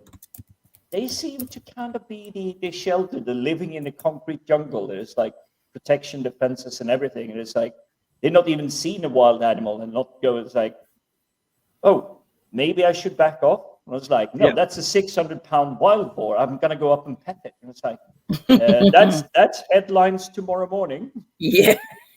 But you know that scene, the scene where they're talking to the mayor, trying to convince the mayor to kill the shark. That is a classic oneer. If you watch that scene again, there's no cuts in that scene until the very end, none whatsoever. In fact, it so tries to keep everybody in frame. You have Richard Dreyfuss's face right at the bottom of the screen at one point, so that's all played in one shot. So if you look at that scene again, you'll realize there's no cuts in that scene. What they have is they have marks on the ground for the focus puller. So when Roy Scheider would walk, he'd walk there and the focus puller will pull focus, so he'll be in focus. And then when another person moves, they have to focus on that. So they put marks on the ground so the actors will know where to walk, so they'll be in focus. It's constructed like a dance, so that it can all happen in one shot. So when you see those scenes, it looks very simple, like they just point the camera and let the actors do their thing, but it's not. It's constructed, and that's why Spielberg's such a genius when he directs. I'm going to say, you say point the camera, and in case we have anyone that is younger, sorry for the background noise, they think of like a vacation tricorder. I've actually been on the set, and actually in modern times. But you literally have the trolley and the massive rig with a heavy camera sitting on. And then you have two people at the front. And they literally have the focus and the distance. So one guy is pulling the distance. And he has markings on it. It's like this one, this one. And then the other.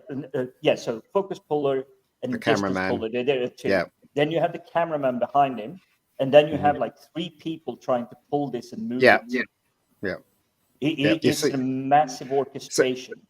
Yeah, so the bit where Hendrix is sitting down drinking the milk after he's seen the dead body on the beach, that's all done in one shot. Apart from when he types "shark attack" on the typewriter. Typewriter. Anybody remember the typewriter? Yes, The I typewriter. do. I had a So, but typewriter. if you look at that scene very carefully, it tracks. It basically has the free shot, then it tracks into the office where he's typing, and it frames up for Polly and Brody. And then after Brody types that thing out and he stands up, it pulls out again. So you've got the free shot again. So it's all done in one shot, apart from the cut with the. That's really interesting. Yeah. Because that's how because that's old. If you look at the old films like Casablanca, I don't know, Citizen Kane, they all used to direct that way because for time and for construction, they used to move the camera and focus, then move it back and then do the two shot, whatever. And Spielberg's from the old school of directing, and that's the way he directs. Even now, when you watch his modern films, he still does a oneer. It's so, he does it so good that you don't even realize that he's done it. So what was the movie? The opening scene of the movie, it was something like what's that? 5 minutes, and it was just the one shot. Oh, that was Schindler's List when they introduced. When they introduced him, it's all one shot. And it's basically just as he's walking through walking through, and he's basically so you see it from his shoulder. People are coming in, talking to him, and going away again. And so you see it from his shoulder, and you don't even see who he is. And he takes out the money. So you know exactly what he's talking about. And the way it takes the money and takes him to a seat, and the camera follows him, and then he's only revealed at the last point that it's actually Liam Neeson. Who it is. This is another excellent one, and you're talking about the one-timer. Even the shot over the shoulder. Yeah, you see the I wouldn't say it's the German Nazi rank. It is his military rank, his medals, stars, and everything, and you know that this is Germany, 1940-ish. It's shortcut. It's called shortcutting. Basically, you want to give the audience the most information visually without dialogue. And as I said, old school directors, they do. If you look at old films, they do it all the time. You look at new films, they don't do it at all. They actually throw dialogue at you just to move it across. I think one of the films I'm thinking about was 1917 as well, because it was a trench one as well. It opened like that. It was literally just a walk through the trenches. They claimed the entire film was shot in one go. 2017, whether it was. No, what was it called? Was that 1917? But it's 1917. The trench 1917. No, it was special effects. 2022 is the next trench war. 2023 is the next trench warfare. As I said, right, Jaws has so many levels to it that it just goes way over people's head. But if you look closely, there's so many fantastic things that happen in that film, from the dialogue straight to the over. Absolutely, I know where you're coming from. That's why I love it. I'll give you an example of that. My wife's never seen Jaws, right? But she can tell probably the majority of the story, because although she's never seen Jaws, she has seen so many clips, not on YouTube or anything like that, on TV, so she knows roughly about the story. Come on, the entire story about Jaws is just that they need a bigger boat. Well, Quint didn't want a bigger boat. You can shoot me later. I know this is your favorite film. See, the very first time I saw that, the bit when he's thrown out the chum and the shark comes up and he goes like that, I laughed. It was a funny scene. But see, when you watch it again, you just see him do that, and then he just walks backwards. Yes, it's a powerful scene. Considering it starts off of the jump scare and the laugh out loud because the shark goes woo. It's a very he's walking backwards, and that's a two shot. So you start off with one shot, and you have a two shot. So you start off with Quint doing wherever, and he's in the foreground, and in the background, Roy Scheider comes in. So it ends up as a two shot. Yeah. But as I said, if you watch that very carefully, watch the film very carefully. Spielberg does a lot of that in the film. A lot of people don't realize there's a wonderful shot where Roy Schneider's looking out, and you have the reflection of the water on the glass and the barrel going across. And it's such a one. And there's another shot where he's looking through the book, and in his glasses you can see the pages flicking. Thank you. Fantastic stuff. That was the one where just before that he starts shouting at his kid to get out of the boat, and then his wife picks up the book.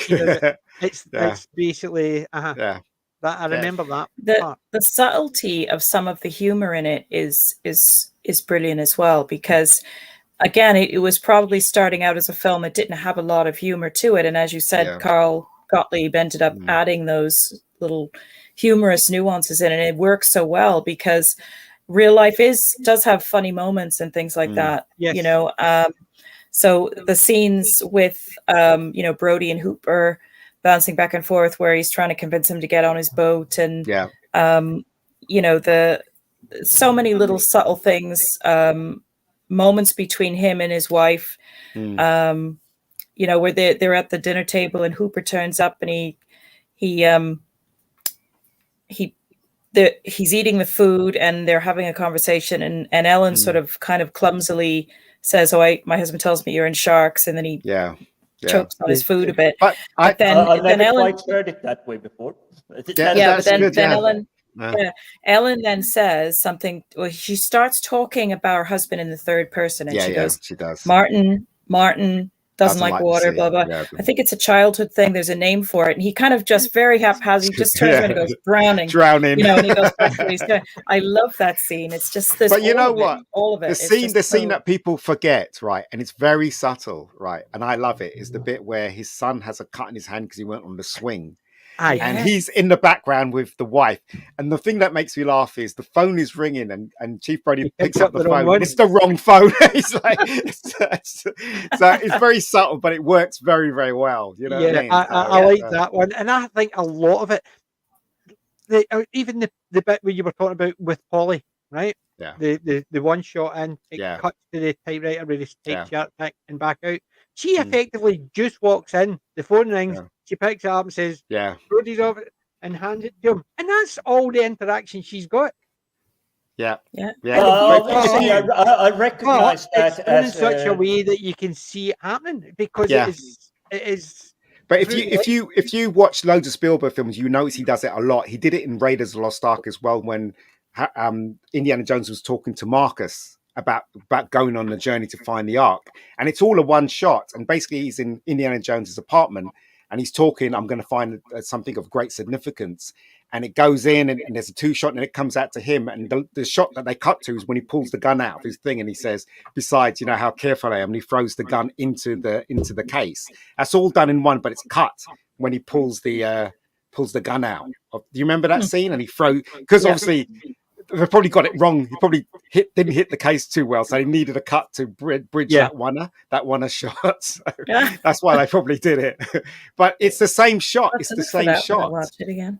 It's the same shot as you just mentioned, PJ. Do you know what I mean? Yeah. So it's the wee subtleties within the movie that I love, because you're sitting there thinking, nowadays they would have Polly, she would have this line instead of this character, she would have this part instead of that character. So instead of all the guys coming in and saying, "Oh, you can't do that because my business," but she would just be giving them messages. We've had this person on the phone, we've had that person on the phone. Now, whereas you have all the individual characters, even if you don't know the names of them, it's the fact is you can imagine this is a town.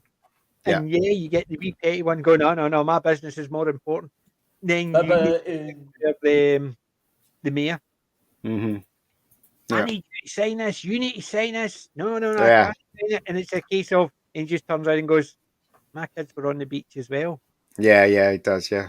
And it's almost a case of then where did the argument come from? Because there wasn't an argument.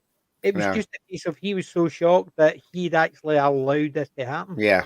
It was the subtlety of that. It was about the only humanity he could manage. Yes, but it was the subtlety of it.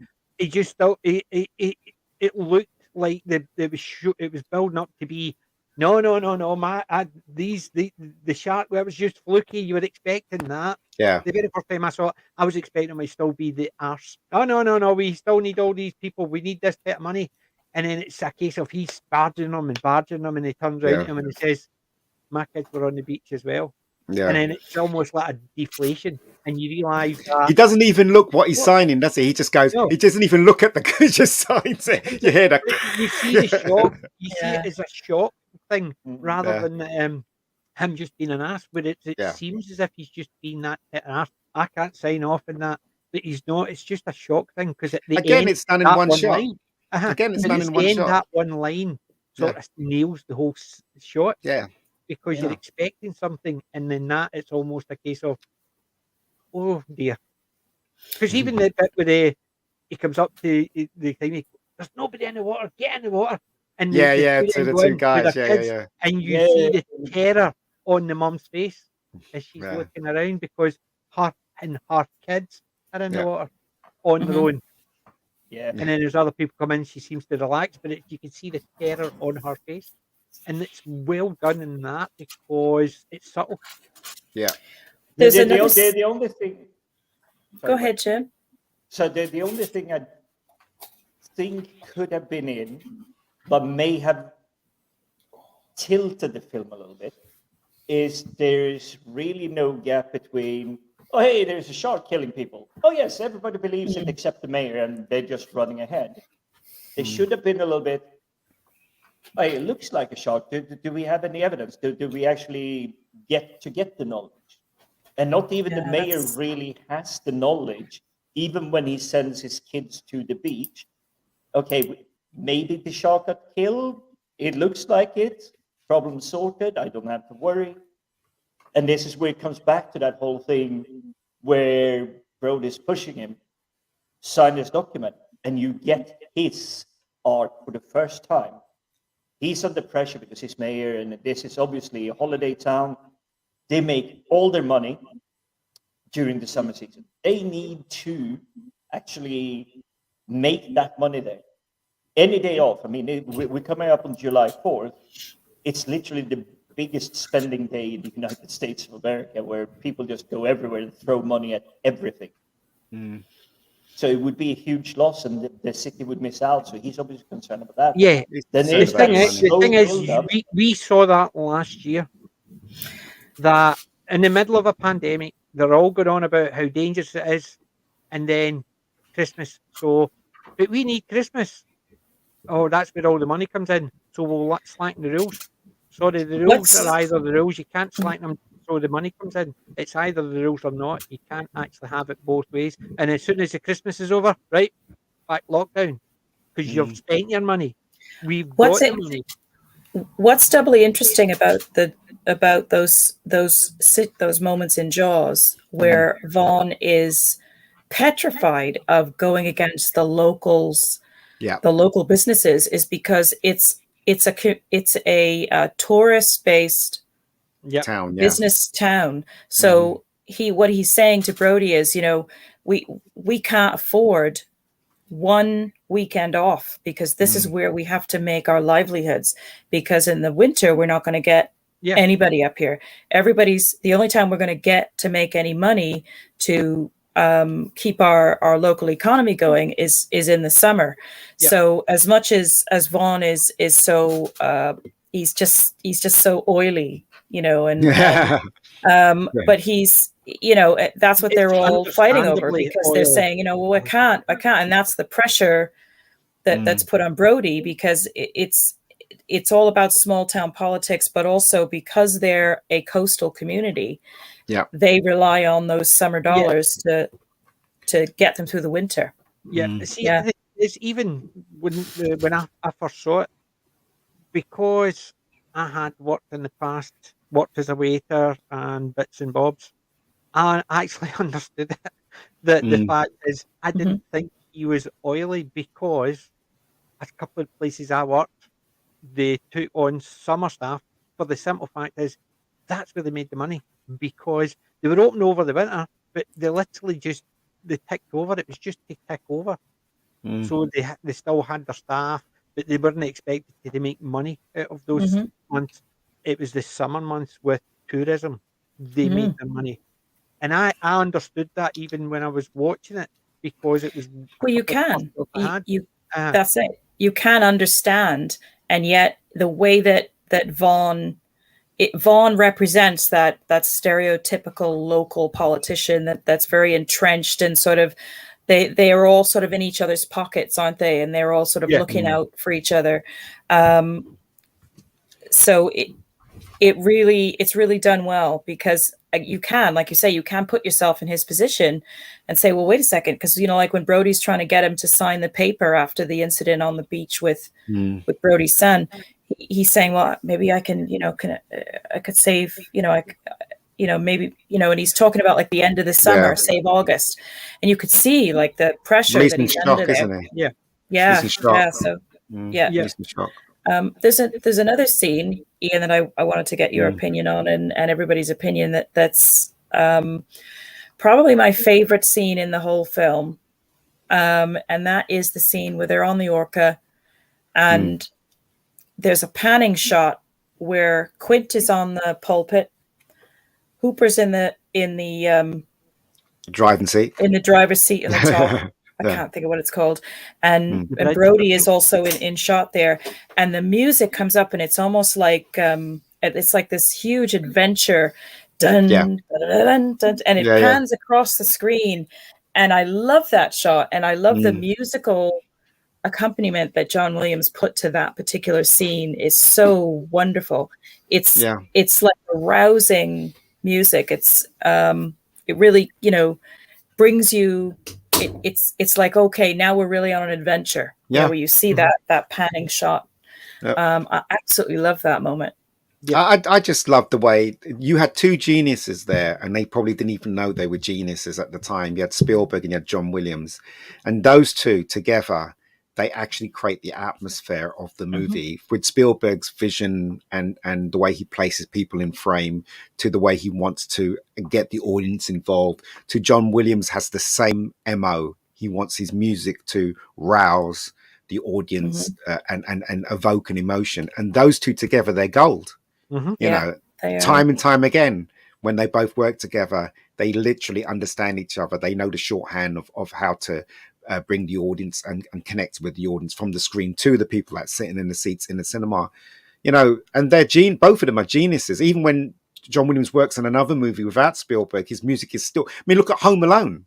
Home Alone, the music in Home Alone is absolutely brilliant. The film's okay, but the music that John Williams created for Home Alone is absolutely fantastic. And the same thing with Harry Potter, and the same thing with other movies that wasn't involved in Spielberg. Just goes to show. And when Spielberg does movies without John Williams, he's still something to be reckoned with. Do you know what I mean? So they both are very good at the their two of them craft. together, and like you say, you just get absolute gold. Yeah, you do. I've got a question for you. For perfection. I've got a question for you. Right, we were talking about Vaughn and the type of character he was. Yeah. The oil salesman, the oil salesman, the oily salesman. The oily salesman. How do you think his character would have been dealt if the movie was a modern movie? He would have been the first one eaten. No, he would have been a woman, because a woman's always in charge in modern movies. So that's probably what it would have been. I think male or female, it wouldn't make a difference, but he would still have the similar character, but he wouldn't have had his redemption arc. He would have still been staying there going, I'm not signing that. It's just a shark and people die. That's the way. And I can see it being that way. Whereas his redemption arc was the guilt you could feel towards him when he says, my kids were on that beach as well. Yeah. I don't think in a modern movie, the politician would get that. The politician would still be the oil on top of the water. Jaws should never be touched. It should never be touched. There's a lot of movies like that. But what I'm saying is, you can imagine that type of character in a modern situation. He would just still be the oily politician. It's not him. It's somebody else's fault. You didn't sign off on it. It's the same as the part where Brody gets slapped with the mother. Yeah. And he's standing next to him. And he says to Brody, you didn't deserve that. Because to me, in that scene, he's saying, it was really my fault. And where Brody turns around and says, yes, I did. So he's still taking his responsibility for not pushing it. But Vaughn at that point still gives him the out by saying, "You didn't deserve that." So he's not a bad chap. He's just thinking of the town, yes, but what he doesn't realize is that he's, as Hooper pointed out, he's feeding his town folks to the shark. Do you know what I mean? So, but that's what I'm know, saying. His yeah. character in this, even though he comes across, and a lot of it is he's not a bad chap. He's not bad. He's just No. when he's first, it's almost a case of he's the one that's causing all these problems. They're trying to actually resolve it, but he's won it. He's still putting people in the water for the shark. It's all him. But even things like that wee subtle bit when she slaps him and goes off on him. Yeah. You knew that, and my son still died. And she walks away, and he turns to Brody and says, "You didn't deserve that." Yeah. It's in effect giving him an out to say, "Yeah, it was you that did it. It wouldn't actually do it with the sea." No, but I think Brody realized that it was his fault because he had the power to actually, because he was. He was too coward to say to the mayor. He was so he knows that it was his fault. It doesn't matter what. Yeah, that's what I'm saying. But he got the out. Where he realised he had the guilt as well because he didn't stand up for his principles at that point. No, definitely. So no, I mean, as I said, it's multifaceted. Film was very well directed. There's loads of levels to the movie that just makes it brilliant as far as I'm concerned. It's one of my favorite movies of all time. It comes down to how well they crafted characters, shall we say, back in the days. I hate saying back in the days because there has been quite a few films recently that I've seen. Fair enough, they come out of Korea and Japan and whatnot, and just go, it's like, really? You guys know how to like outrun Hollywood 10 times over?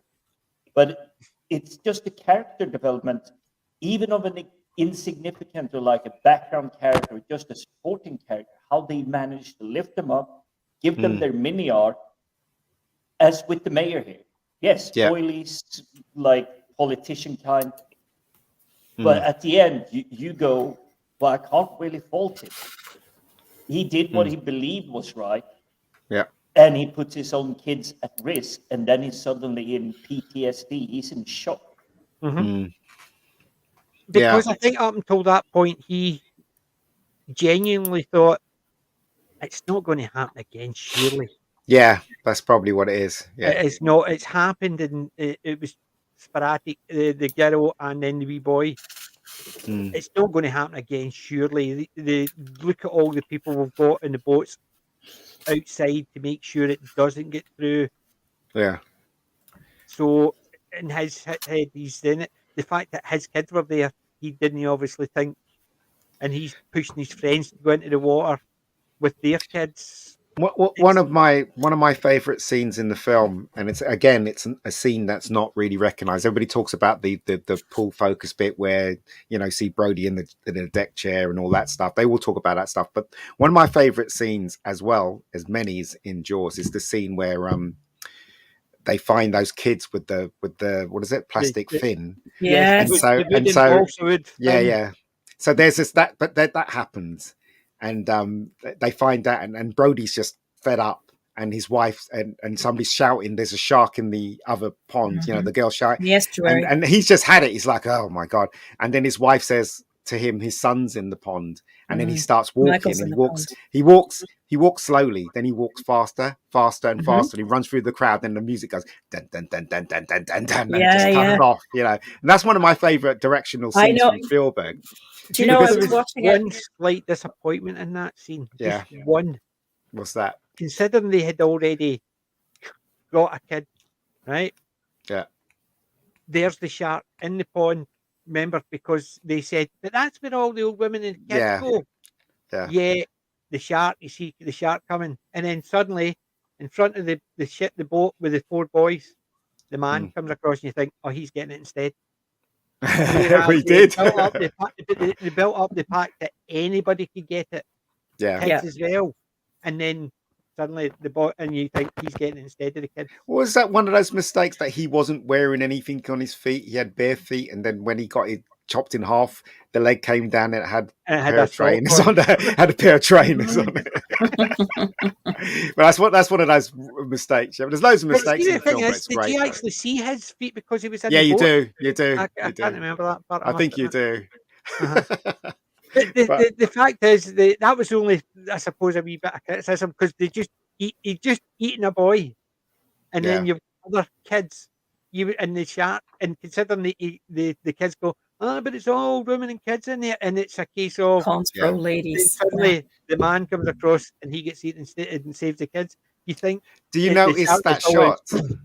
Do you notice that shot where and it's done deliberately, obviously, where Brody's running and he's running on a stone slab thing, and all the crowd is on the right, but they never run on that path that Brody's running. So you got the sea, and you got Brody running, and then you got all the crowd on the left hand side. You notice that shot? Yes. And I can't. I don't understand why Spielberg shot it that way. I'm pretty sure there's something that I've missed, that he was trying to say something visually. Maybe he was. I Just know it trying is to an say unusual shot. I know. Yeah. It's funny because I thought of it today when I was watching it Yeah. again, and the other shot that you just mentioned, I actually was thinking that today when I was watching it, and in many other viewings of the film, it is another one of my favorite scenes is where, like you say, the music starts picking up because Brody starts walking, and then when Ellen says to him, "Michael's in the pond," and then he's still sort of slowly picking up speed, and then this girl is still shouting, screaming, and then all of a sudden it's starting to hit him,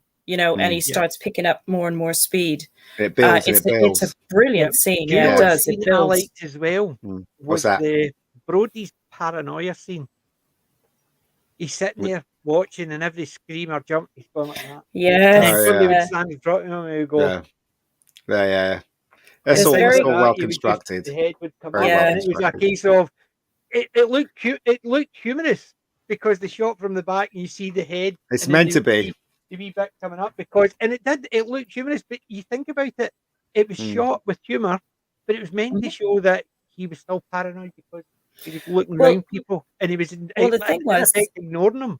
He was trying to look out for people, and had this local businessman who just thought he was, he was better than everybody else, and he was just all he was interested in is getting out of Brody what he wanted to sort himself out in front of his business or his house or whatever. He wanted a red zone in front of his business because he didn't want anybody else, parking there. You look at the end of that scene. That was the scene with the wee boy, right? Yeah, it was. Yeah. So he's the one that's paranoid, constantly doing that, past people and almost ignoring them. But it's not him. It sees the shark or calls out. He just gets dragged along with it because it's other people who see the shark start screaming and shouting and run, and he still doesn't know what's happening. Yet he's the one that's paranoid and constantly on the lookout. And it was good because you would expect him to shout "shark" and people. Because the very first time I saw it, I remember I was sitting there thinking he's going to shout "shark" and it's going to be something like a kid there with a swimsuit or something. And that's what you expect because you see the head, and he stands up, and then he sits down because he sees it's the guy with the wee swimming cap on. Yeah, that's Harry. You expect him to shout. Harry's bad hat. Some bad hat. You'd expect him to shout it. They basically he just gets carried along with it because it's other people shouting it. Have you noticed that when when the boy gets eaten and everybody's screaming, Brody never touches the water. He never touches it. He runs the side. He's right at the edge. He never touches the water. But that's in keeping with his character building that's gone before. Where he just doesn't like the water. And in fact, Harry says to him, "We know all about you, Chief. You never go in the water at all, do you?" That's some bad hat, Harry. I was thinking about that. Yeah, exactly. One of the other little subtleties that I absolutely love is that scene where PJ was just saying he's looking over the guy's shoulder, trying to actually see to keep an eye on the swimmers, but then he suddenly sees it is slightly different either before or after that. He sees this black object. He sees this one woman floating this way in his line of vision, but then coming up behind her, he sees this sort of black object coming through the water, and then it disappears underneath her, and he's going like this, and he's like, "Oh God, what's that?" And it comes up, and it's this like wrinkly old woman's face, Yeah. And it's a great moment because it's like you're not meant to be absolutely sure what's going on there either, and you're kind of with him, like, wait a minute, what's that? Because these are things that he never would have noticed before, but he's suddenly hyper aware because he's very concerned and conscious of the fact that he's been backed down from doing what he knew was the right thing to do by the local politics. But that's what I'm saying. See, the very first time I see it, I remember watching that and expecting him to be sharp, and then it was going to be a kid that stands up or something, and the mayor and all that were sort of, you're just causing panic. You just leave it. Just we'll deal with it. I was expecting it to be used against him.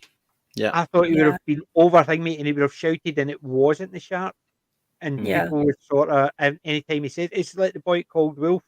They're expecting them. I was expecting them to be that type of person. The very first time I saw it, I remember thinking that was unusual. I was expecting him to be the one that shouted shark, and it wasn't a shark.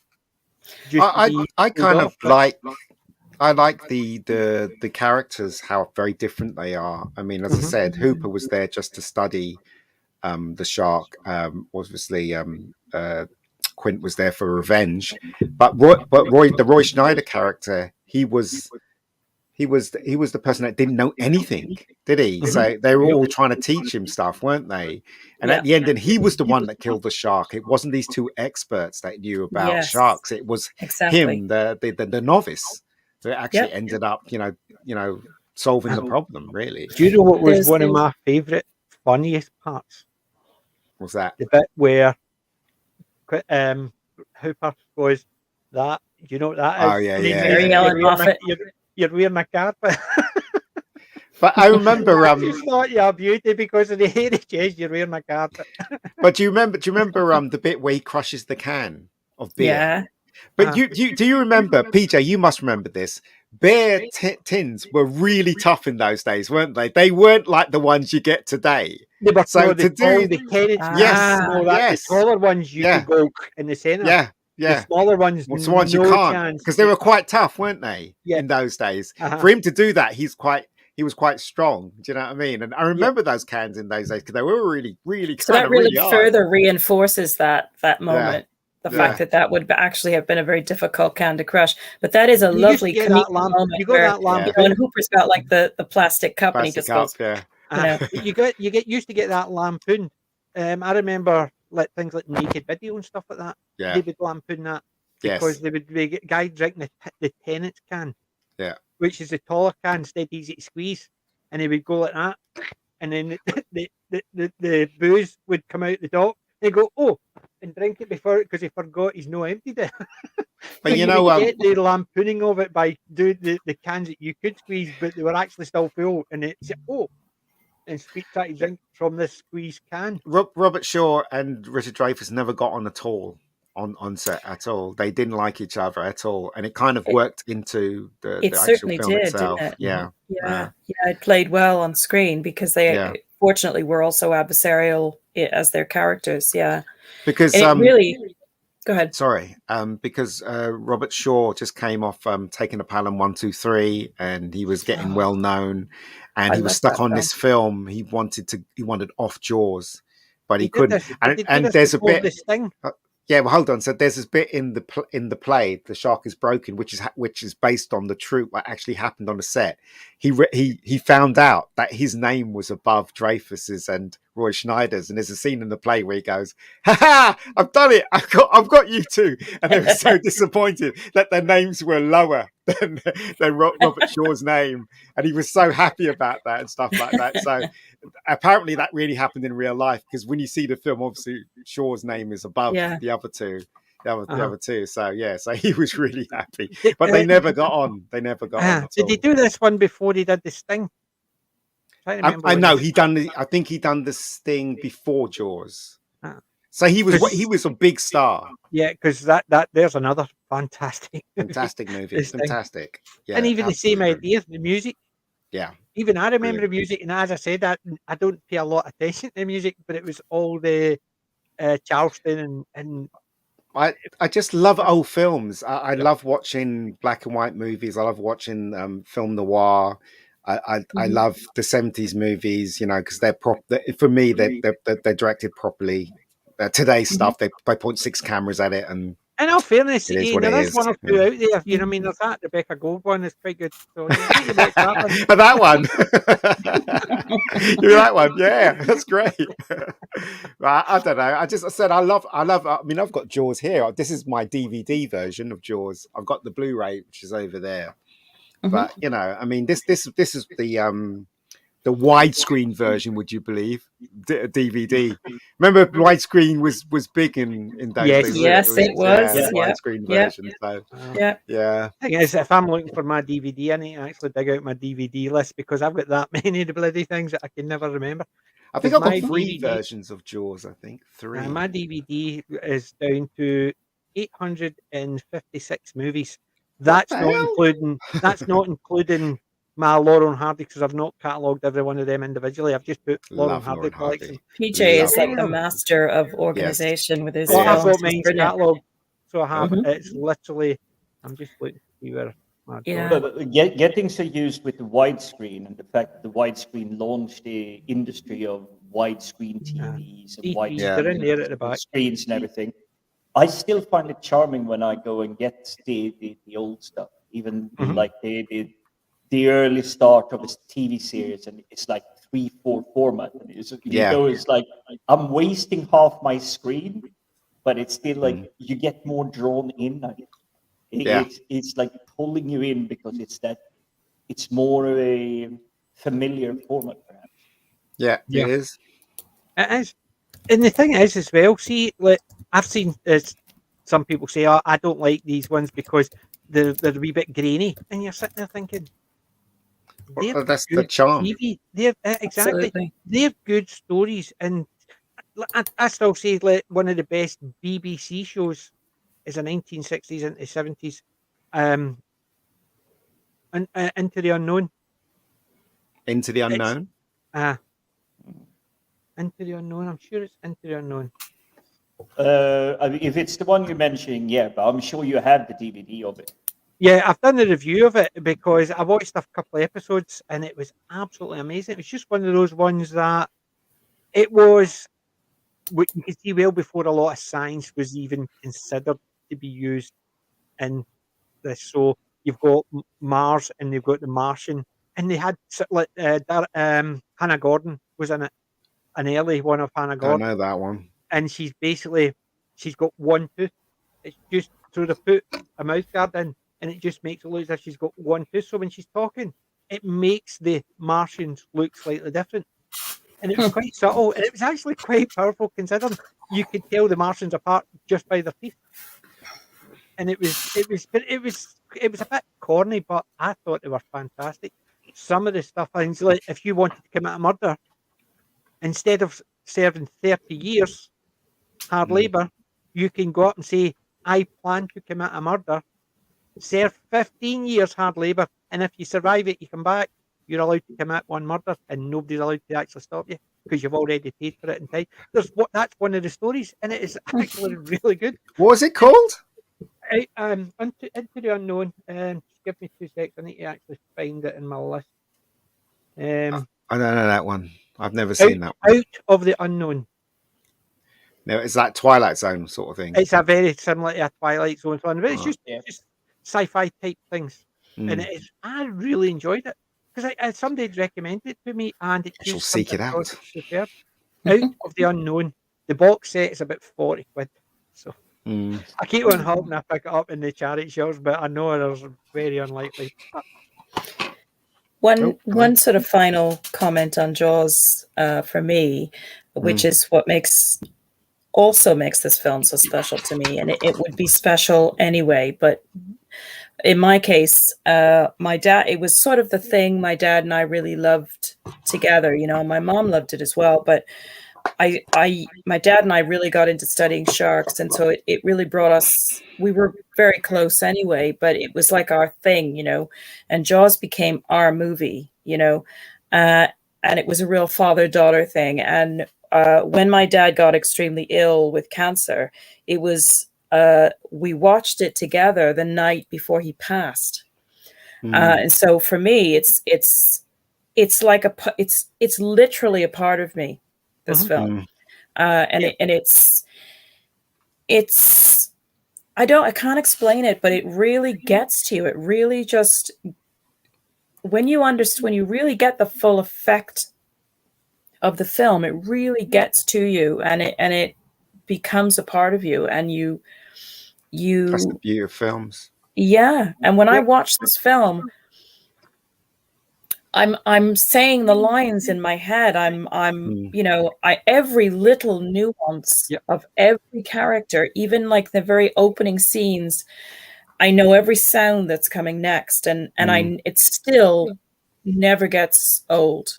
I still enjoy it. It's that special for me. Well, if it's connected to your dad, it's very special. As emotional as it is, I have to point out that clearly PJ's pop heard that you were talking about. This is where it comes from. It's a sensitive part of my life where something happened. Jumped up in screen. It's like, I'm here for you. Which one is that, PJ? This is Benji. Oh, yeah, Benji. Benji, Yeah, is it the real Benji? Yeah, from those movies. Benji. Yeah, it is the real Benji. I had all the Benji books when I was in school. Yeah, they're wonderful. Are they Do you both know what, well? guys? Also, yes, we have to remember, because I saw Jaws in the cinema when it was re-released. Okay, can you guys? Now I probably don't remember it, but I know when I watched that film, it wasn't in a good state. Do you know what I mean? Because I was in a cinema, and it wasn't a cinema that, it was like a flea pit cinema, as we used to call them in those days, an old rundown cinema, and it was projected by a film.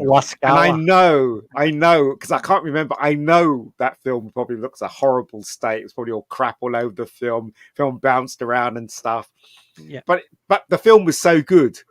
You just take the good stuff from the film rather than the way it was presented to us. Yeah, the first time I saw it, believe it or not, was on video, VHS. Do you watch it on VHS? My dad had got a video, and there was a video store where you could get one night hire for £1. Yeah. So we used to go down. My dad just every night go in, 4 movies every night, and that's all we used to do. Just all sit down and watch the movies that my dad had got. Come in from work straight on, because this was a new thing, a video recorder. But I remember those days. Video rental shops. Yeah. So we were sitting as all the family sitting watching it. It was great. Go ahead, Jim. As I was saying, it was a community around it, because you walked into the shop to rent stuff, and people were going, it's like, oh, I'm not sure which one to say. It was like, oh, I saw that one like 2 days ago. That's a really good one. It has this and this, if you like this. And it was literally the word of mouth. It's like, okay, if you don't like a gory film, Aliens is not one you should pick up. Yeah. But maybe you should pick up this film because it's more community. Nice. Yeah, exactly. It was a community. Yeah. Nowadays, you have to go on Google, and it's like, yes, I'm saying I miss those days, because I used to, when Forbidden Planet started. I mean, a lot of people don't know this. I know the brand Forbidden Planet. They used to have 2 stores in the West End, a blue one and a red one. So the blue one was on this street, and round the corner was the red one. One sold comics, and one was completely about film. And I remember we used to go in there every Saturday, and the guy behind the counter knew who I was, and he would go, "Ian, Spider-Man number 25 is over there, if you want it." And I used to know the guy, and used to sit there, read for like 2 hours comics and stuff, even though I wasn't going to buy it. But the people knew who I was, and I miss that about community, and I miss it so much. It's the same definitely. When I found a new toy store. There's a few new toy stores. Anytime I go in, I go after the guys, because it's basically you have far too many of these fun stuff up where you live. Yeah, they should actually be down here where I live. Well, there is a few things. There's the film. I used to say there used to be good things, but there's the Doctor Who shop in London. So, But there is a few, because I've been down there. I've got some great stuff when I was down in London. But what was I going? I was going to ask. I was going to say something I forgot. You were going about the shops around your area. Oh, it was a video shop. Yeah. I love the video shop for the simple fact is, I could walk in. I was a teenager and I could walk in and just give my dad's card number. Yeah. And they were okay with it. But you needed to watch, which was weird, because I went in and I gave the card numbers were 3-digit because there was not that many people had videos. Yeah. So I walked in and says, 426, please. And the guy looks right and he comes back and says, are you sure? What did you end up with? And you go, I don't think you should get that one. I says, no, my card number is 426. He says, oh, thank Christ for that. I says, how what 426? He says, it's a gay porno. Oh, Yeah. that is something I think. He refused to tell me the name. But that is something I think is completely lost, because you had the video shop. You walked in, massive, nice aisles and everything, literally like your Tesco's, Aldi's, Walmart, whatever it was, like just aisles of film. But there was that little door in the back corner where there were more films, but they were not films. There was never a door. Ours was just one shelf. The videos were all black cases, and they were all just numbers. Oh yeah, we didn't have the covered faces. The thing is, I know because a couple of my dad's friends, the guys that used to work with them, and because I was telling them what happened, and he goes, next time you're in, ask for number, mate. And I'm sitting there thinking, how do you know? He says, oh, the guy, if you go in and ask for them, the guy gives you he's got a print off of the names and the numbers. Yeah. You just ask for what you want. The thing is, we never missed a film because my dad, in all his wisdom, decided to get Betamax, and so nobody would rent out Betamax films. So we'd go in there and we'd ask for Superman 2, and it was always available. Do you know what I mean? Because it was Betamax, everybody was on VHS. My sister used to have the Betamax, so she did, and she loved it. See when it actually lost to VHS. It's a better picture. Everything she always said, it was better. Why did it catch on then? Why didn't it overtake VHS? Because they were slack. Sony was slack, and VHS took the lead. I mean, once VHS came out and established their place in the world, nobody would go to. It's the same as Microsoft and Apple. Yeah. The reason Microsoft have taken over is because Microsoft allowed other people to create products for them. And they could install the software on it. They were almost like the Facebook of... Well, exactly.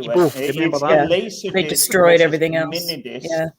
But DVD, when it came out and they actually started working on Blu-ray coming on top of DVD, it just blew the rest of the market out of the way. But by the way, it wasn't DVD first, it was CD-ROM. Rather than sitting with like this massive stack of, it's not, what is it? Floppy disks. Floppy disks. I remember the floppy disks. 3.5 inch or 1 2.25. One. You just put this round little disc that most people use like a frisbee or like a coffee cup coaster or something. Yeah. It's like you put that in and you had the entire universe at your hand. For anyone that remember when MMX came in, MMX 2, when they could do graphic Wikipedias on one single CD. That's going back. Yes, that's what I'm saying. But that was CD-ROM. That wasn't even DVD. Yeah. DVD wasn't even in like planning phases when that happened. Yeah. I remember DVD. I remember Laserdisc as well. Do you remember Laserdiscs? Yeah. They were so attractive when they looked like vinyl. They looked like it's a record, didn't they? They looked really cool. Yeah, they did. Yeah, when I was interested in music, I used to collect. I never actually got a vinyl. It was always picture disc. Do you know what? Right, my dad had a friend named Ray, and he used to come round in a suitcase with pirate videos every Saturday. Right. The thing that made me laugh about those videos, he would record a really good film and it was a pirate film. We would watch it. But we caught on because we always sped past the credits to see what he recorded over the tape, and 9 times out of 10 it was always a porno. It was always a porno. So there's us little kids watching it, go past the credits, and the film would fuzz, and then there'd be a porno on. We used the same tape all the time. So so funny. I'm not too proud to admit it, but my parents used the Betamax and the VHS when the recording function came in. Yeah. And it's like, okay, let's delete this stuff that we actually got and had a little bit of fun with. And you were watching your cartoons or everything as a kid, and then it was like the end credits run, and it's like there's 2 minutes at the end of it. And it's like, I don't think I should be seeing this. whoever used to wind up their brother or their sister with the VHS. Wind up the what? Wind up my brother or my sister. I used to do it. I'm guaranteed other people used to do it. Remember, I used to get it, and then once they recorded the thing they wanted, they would go take the thing off, so it couldn't be recorded over. Well, used to do that with the cassette tape. Anytime my sister or my brother annoyed me, I would get their tape, put a bit of tape over it, and record over the last 5 minutes. There was this little plastic flap. If you pushed it if you snapped it, if you snapped it, you couldn't record. But if you put tape over it, you could record again. So what I used to do is put a bit of tape over it and fast forward it to the very end and record over the last 5 minutes, and then take the tape back off. And You're a terrible person, PJ. I was a really bad person. I found that was they stopped annoying me. I don't know why. Because if you record over the full thing, they go, "Oh, my tape's not working," and it doesn't matter what they think. But it's when they're watching it, and then the last 5 minutes are gone. But I had a friend. Okay, right when video started, Blockbuster Video started, my friend used to rent the tape out, and he used to record the film, and used to unscrew the back of the real video and pull out the tape and swap his recording for the original. And a lot of people used to do that and screw it back in. And a lot of people used to do that. And that's why they put the, remember they used to have like a tape on so that you couldn't open the tape. If you opened it, it would crack and then the whole thing would go, what is it, blue or something like that, knowing that it was tampered with. That's why the companies ended up doing that. You could fit that with, was it acetone? And there were actually people selling the tape, so you could actually put it back in place. All you needed was like a Q-tip, acetone, to make sure the glue didn't happen. Get the tape off, and then you could just put the tape back in place when you were done. Does anybody remember the first actual video they brought? The very first video we brought, and me and my friends saved up to buy it, was Enter the Dragon, and it cost us 78 quid. No, I saw it in video, but no, I never bought it. But I never bought that, but I do remember that, like, buying a good, a VHS of a film was like £70 then. Yeah, it was. It was a lot of money. Yeah.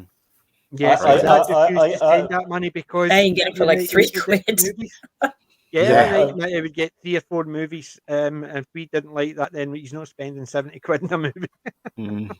I'm very certain my mom never paid anything for the Betamax tape, but it was Star Wars. Wow. Yes, PJ, I'm saying Star Wars, not A New Hope, episode 4. There is no such thing as A New Hope. It's Star Wars, Empire Strikes Back, Return of the Jedi. She had that on Betamax, but it was not a labeled cartridge. It was definitely a pirated one, and I have no idea where she got it from. But that was my babysitter for my first 4 years of my life. I loved it. My dad knew a guy named Errol, and he was an actor, and he had one of those equity cards. We used to take me to his house. This was before VHSs, and I think I was about 4 or 5, and he used to have a projector, 8mm projector. And in those days, you could buy films, but it wasn't the entire film. It was only 15 minutes of the film. You'd have like the beginning, middle, and the end. And he used to show us, what is it? But it was because the width of the wheel, you could only get like 15 minutes. Yeah, but we used to get really excited to go to his house. He used to play the Planet of the Apes movies, which was like only 15 minutes long, and other movies. And once I think he had Star Wars. I can't remember. I think he had like 15 minutes of Star Wars, which was on Super 8. And I grew up in that time. Do you know what I mean? See, my dad used to have the that as well. You remember actually having to get the stand, and it was click, turn around, and all that. That to me that was fun. It was, yeah. Even if something happens, you had to actually splice it back. Splice it, yeah. Look at him following you. The fun thing is that's one of my, shall we say, misspent youth. I was actually a part-time cinema operator for the local cinema. Wow. And believe it or not, our tiny little town had 6 screens. But it was usually just me, and it was manually loaded tape films. And if something broke, it was literally like, okay, you have about 2 minutes, take the wheel out, put it down on the repair table, cut it, paste it over, reload it, get it started again. And if it took more than 2 minutes, you had to walk into the salon and say, sorry for this, guys, free popcorn on us. Obviously, popcorn is dirt cheap, but it was literally the compensation. But more often than not, and I don't know how it happened, I only did it as part-time, and this was during late college. And it was just something I thought it was fun because I got to see the films as well. Because once the theater was cleared out, I could actually load up the film, sit down in the theater because it was me closing. So obviously I closed the door, but I was staying behind, watching the film.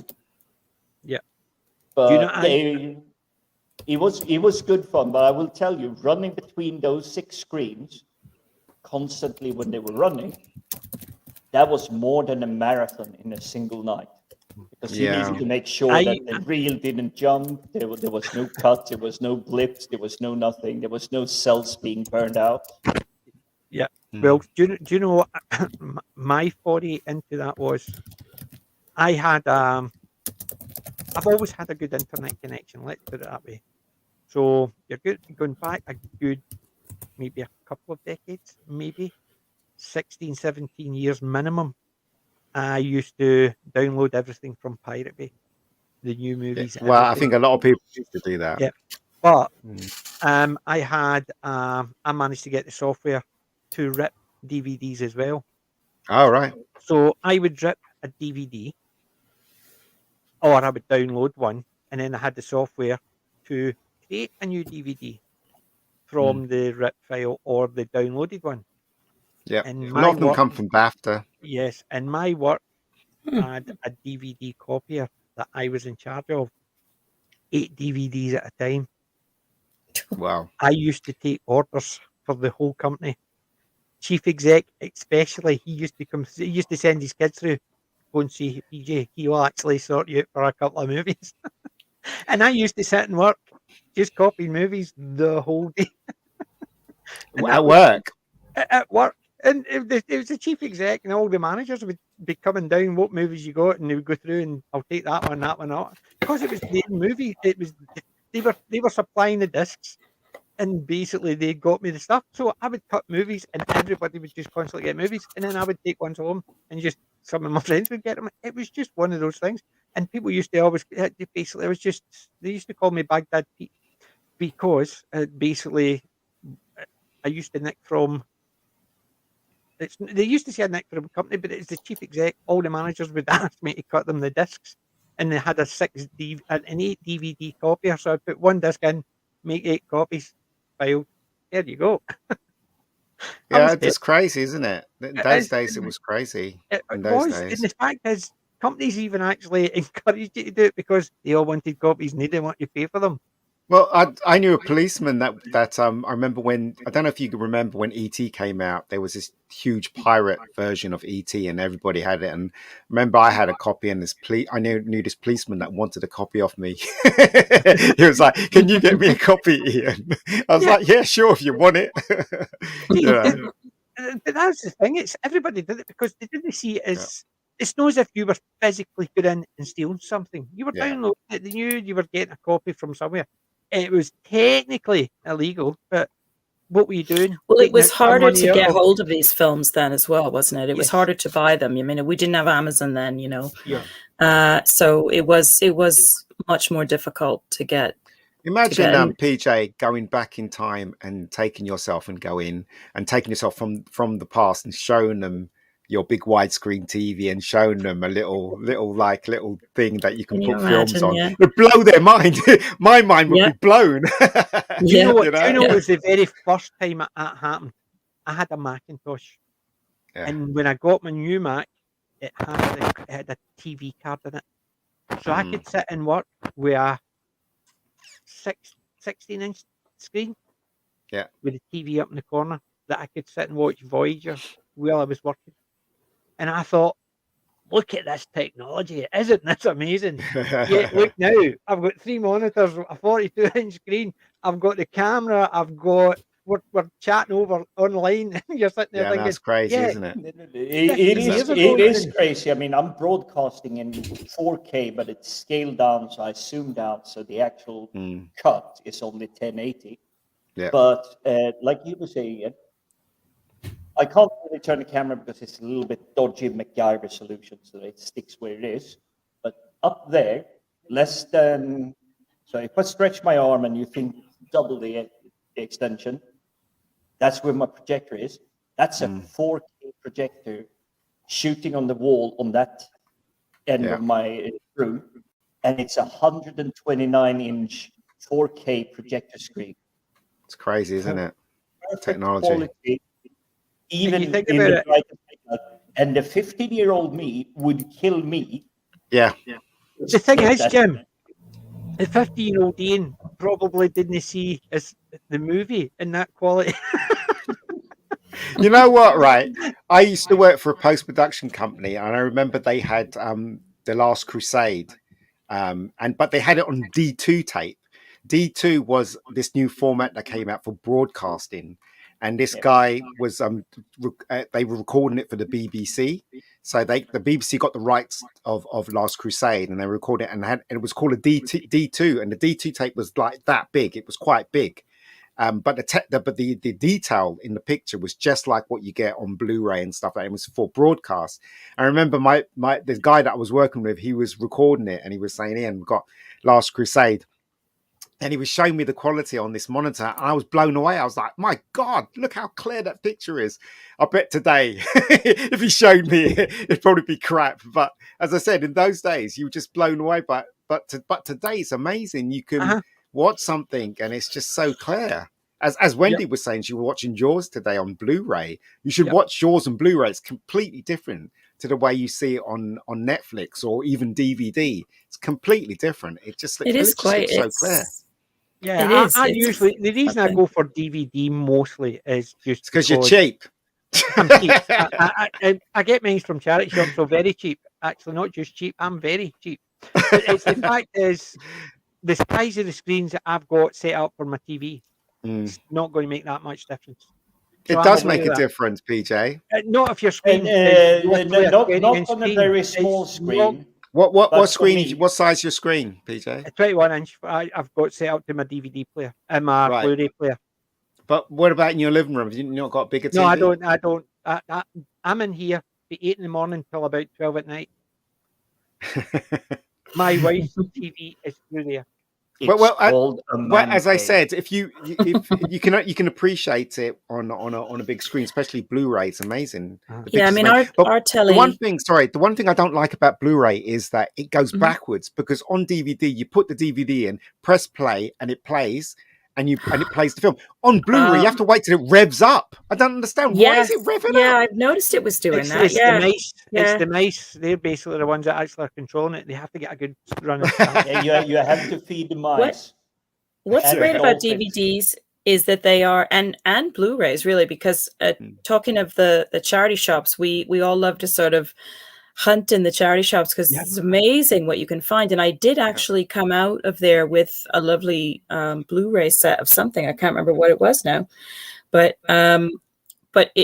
they are really brilliant for that, because you could end up getting a really nice Blu-ray set for a quid, depending upon the charity shop. You saw the Blu-ray set I got for Superman. Yeah, it's sitting up there. It was 5 movies. It cost me £3 for the 5 movies. Yeah. Blu-ray, superb. Yeah. Couldn't complain.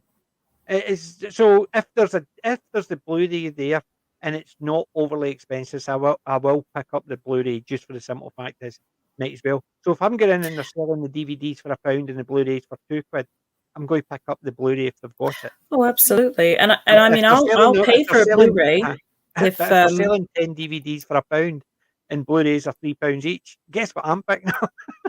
Yeah, exactly. And there are certain instances like Jaws. I mean, I gladly, Darren got me the Blu-ray set because I mean, gladly pay for that because that happens to be a film. It's like Star Wars. You're not going to sort of forgo owning it until you find it somewhere for less money. You're going to tend to make the splurge because it's just such an important film. You do want it. But the other films, I love finding copies, that you that even though a lot of these films are still going cheap on Amazon, finding them in a charity shop is just great because you also feel like, you're giving them a second life and, you're not contributing overtly to the wastefulness of, the elements that it's made of and the plastic packaging and things like that. So you're giving that a second life. So I love that idea. Yeah. It's just like when I still don't understand how I met PJ. That's still a very big haze. But we started talking, and it's like, I think we were on too much Iron Brew. Well, for me, it would have been not Iron Brew. I think it was Lucasade Apple Cider or whatever it was called. A really weird brand. And then we were just talking about, I go to a charity shop. Yeah, I go to a charity shop too because they have the DVDs. But the hook was that we have the streaming services and they can feel free to just edit or cut out any scene or everything. So this is why I've actually felt, hey, actually I should go to the charity shops a lot more because you can't re-edit what's already been printed onto the DVD. Well, as you can see from my collection, every one of my shelves have got DVDs on them. Some of the shelves are starting to be double again. Yeah. I've got 2 new shelving units and they're already full. So I'm going to have to tidy up again. Well, I started reaching that limit and I go into a charity shop and I see it's like, hang on, I have this. But wow, this is really good quality box. Got all my stuff in boxes. Yeah. But I have my favorite stuff above me. Like I've got like soundtracks above me. Like shit. What do you mean above you? You mean below you?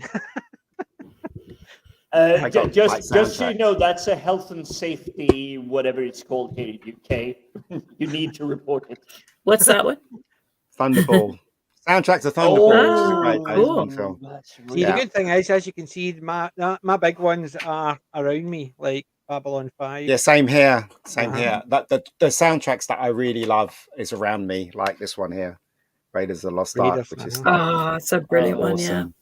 Yeah. Awesome. I see. Anytime I get music, which is very rare, the first thing I do is I rip them so I can put them on my phone.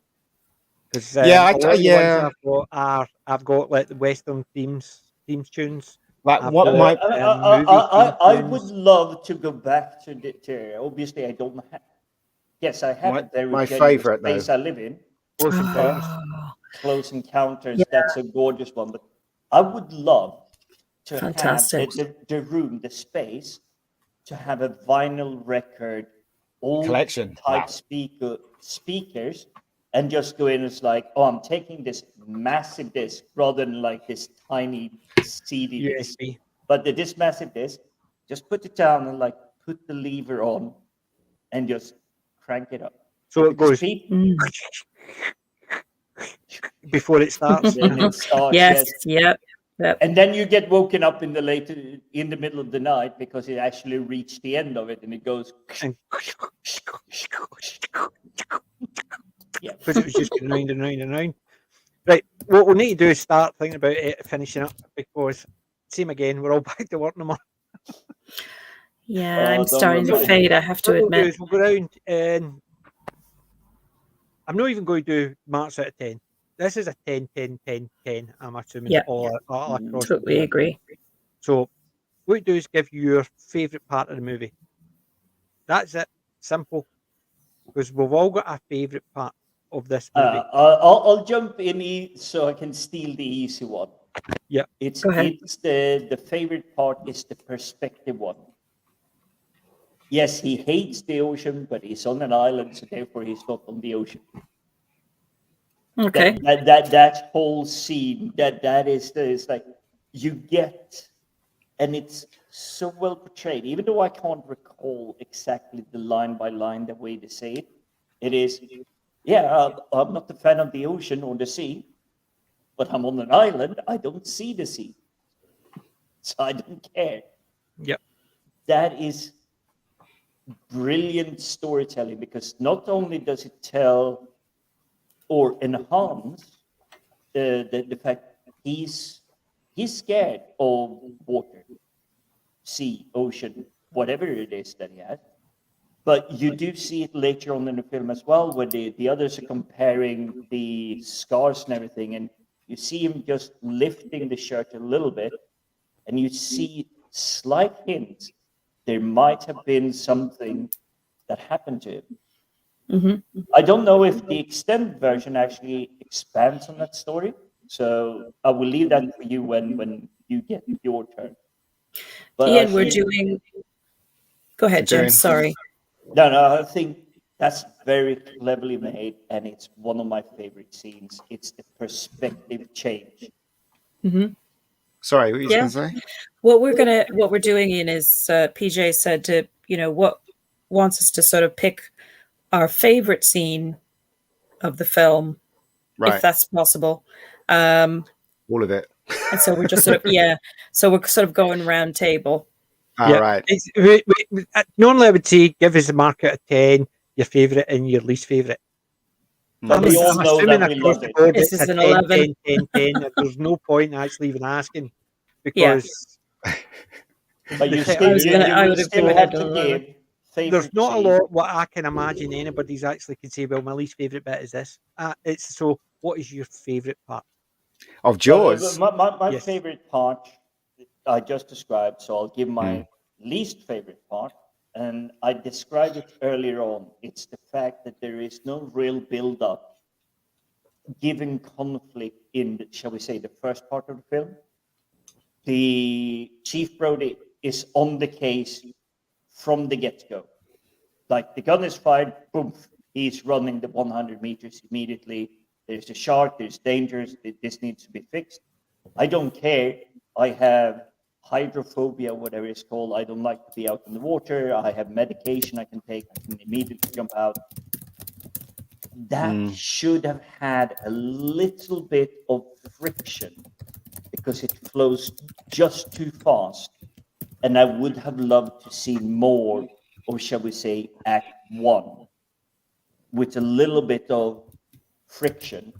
They could have used that to build up the mayor to be even more oily, or the wife saying, but you don't need to fix this. This is not your job. And this is not the concern. We caught the shark. It could have been a lot of stuff that could have been used to push it back so it didn't move so fast. But that is a very, very minute detail. But I think overall it moves too fast through this. It's like, bang, the gun goes off, 100-meter race, Usain Bolt wins the Olympic gold medal in 9 seconds flat. It's like, there's no human can run as fast as he can. I don't know. I think the film is well paced. Personally, I don't know what my favorite scene is. I think my favorite scene. It's a hard one. It is. Yeah. I think my favorite scene's the It's got it. I think it's the scene where Dreyfuss and what's his name, Richard Dreyfuss's character Hooper. When they first meet. I think that's my favourite scene because because it in those days they used to do shortcuts. So basically, when Dreyfuss steps off the boat and he talks to Ben Gardner, and you see how small he is, and then he cracks that joke about they're all going to die. That immediately tells you what kind of a character he is. So I really like that. Within 2 seconds, you know who Richard Dreyfuss is, and I like when Brody is so focused on trying to have safety within the whole of that situation, stuff like that. And then when he meets Dreyfuss, they kind of connect immediately. Do you know what I mean? The bit I'm Brody, and they immediately connect. And I think that's one of my favorite scenes out of the whole of the film. The relationship between those two before Quint got introduced and spoiled everything. I think that's my. And I don't really. Look. The film was made under duress. Yeah. And it was made under horrible circumstances, and everyone hated the experience. That's why Spielberg never went back. And to think about the movie was so an horrible experience, and to think that all that trouble they had, it became the highest grossing film of that time. I think that's amazing, personally. Yep. And I can't really fault the film. I think the film was enjoyable from start to finish, for me anyway. Yeah. So that's all I can say about Jaws, really. And as far as I'm concerned, it was directed brilliantly. And he should have won the Oscar that year, but he didn't. Yeah. So there you go. You can get it. So, Wayne, what about yourself? Wendy? Sorry, I'm here. Roscoe just trashed everything. Oh, dear. Not good. I had to run in the other room to get the hook up to the cable for the laptop, and Roscoe's just stomped all over the screen. So I'm surprised he didn't knock me out of the stream. I'm bad cat. Bad cat. He's a one cat wrecking crew, and we love him to bits, but he is a bit of an asshole. He's a bit like Quint. Right. He is, yes. He brings out the Quint in me, I'll tell you. Don't be a silly Quint. Yeah. I think my favorite scene. Again, it's a really tough one.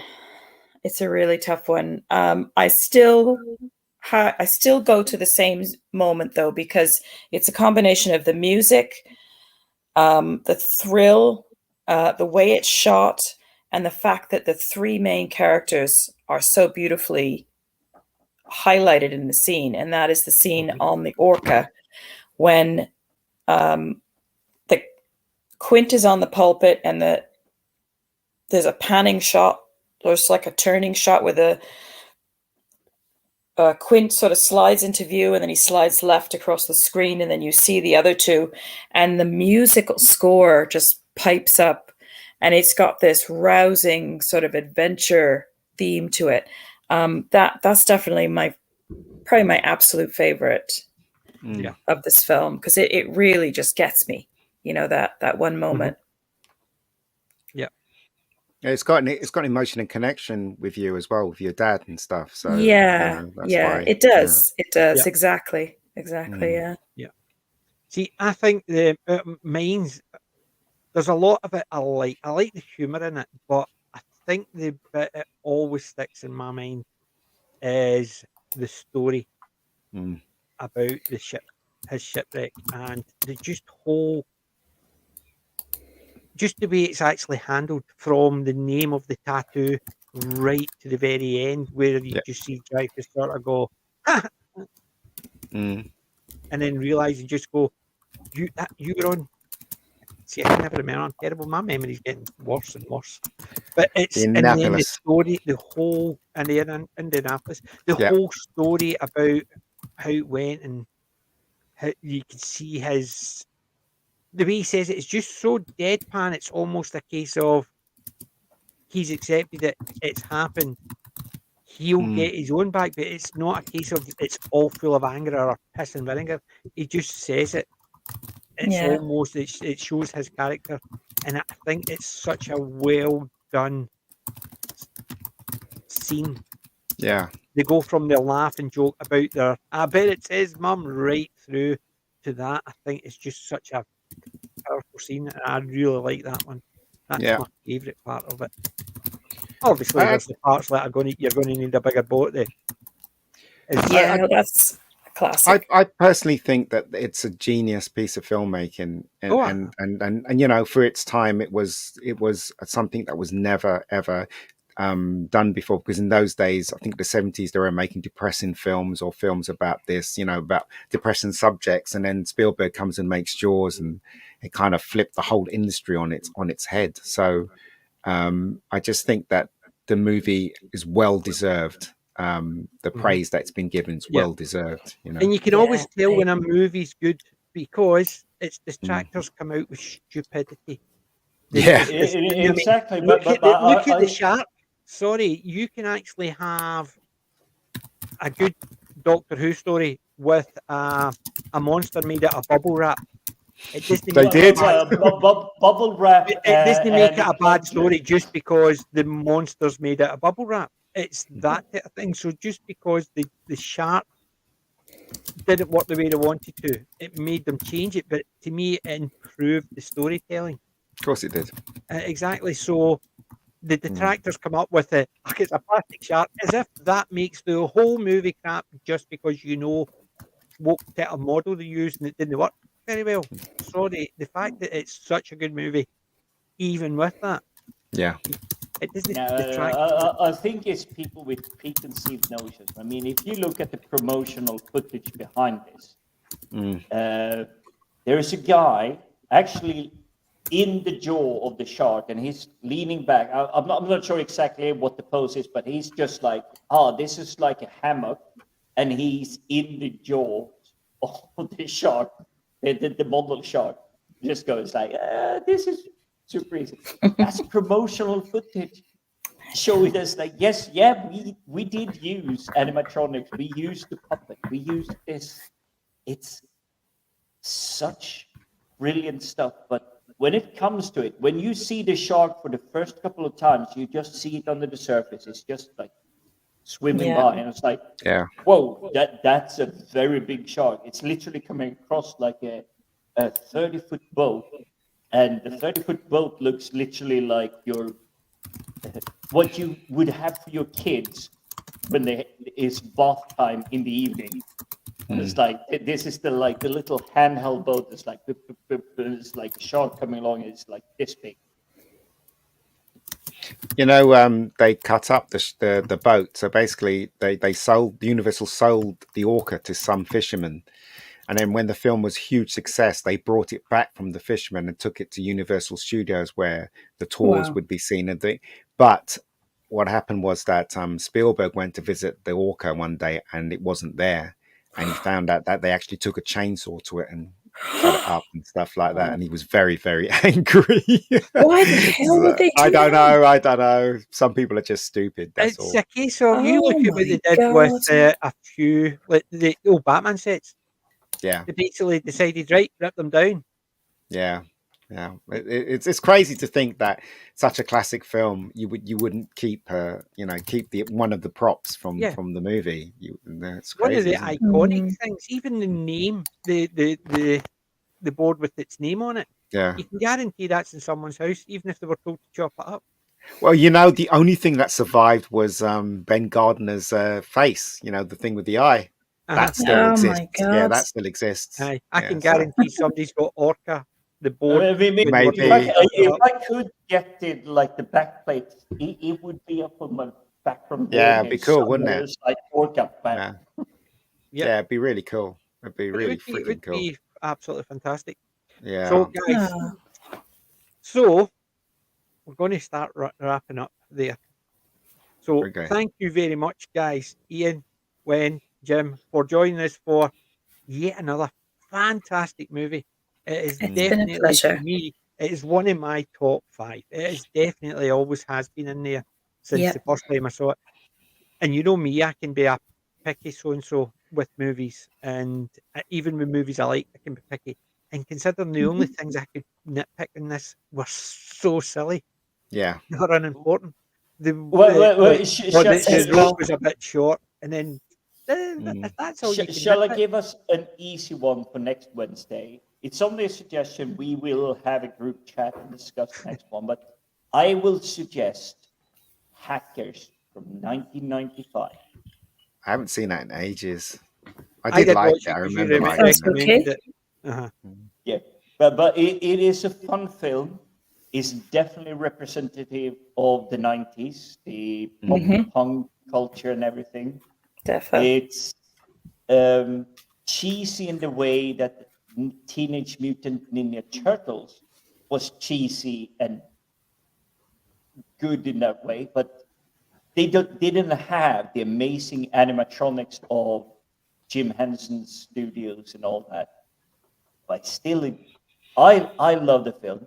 But it's a suggestion. Maybe we could go with it. There's other ones we're going to do in the future, Ian, and it's a good one, which is a large monster movie. Same idea. You don't really see the monster until... What, Alien? Let me guess. You have a statue about yay high. No, I don't have any statues about it. I don't have... So I'm not talking about Godzilla. I'm talking about a monster movie. Yeah. Think about Jaws, and it is very similar. You mean Orca, the killer whale? No. Yeah, I remember that. Tremors. Oh, Tremors. Tremors was good. Tremors. And now we're talking It's Kevin fun, Bacon. yeah. Kevin Bacon. Because you think about it, it is, in effect, it is Jaws and on land. Yeah, it is, yeah. It is because they basically see him again. Initially, they didn't show it. Then when it does get seen, it is basically just this big, massive, it comes through the floor and it is actually built a puppet. Yeah. Animatronic. Yeah. And it worked very well, unlike the Jaws one. But you do know if we go in the Tremors route, we're going to have to actually follow up with Dune. Oh, God, no. I hated that film. Which one? I found Dune boring. Yes, no, but we're talking sandworms.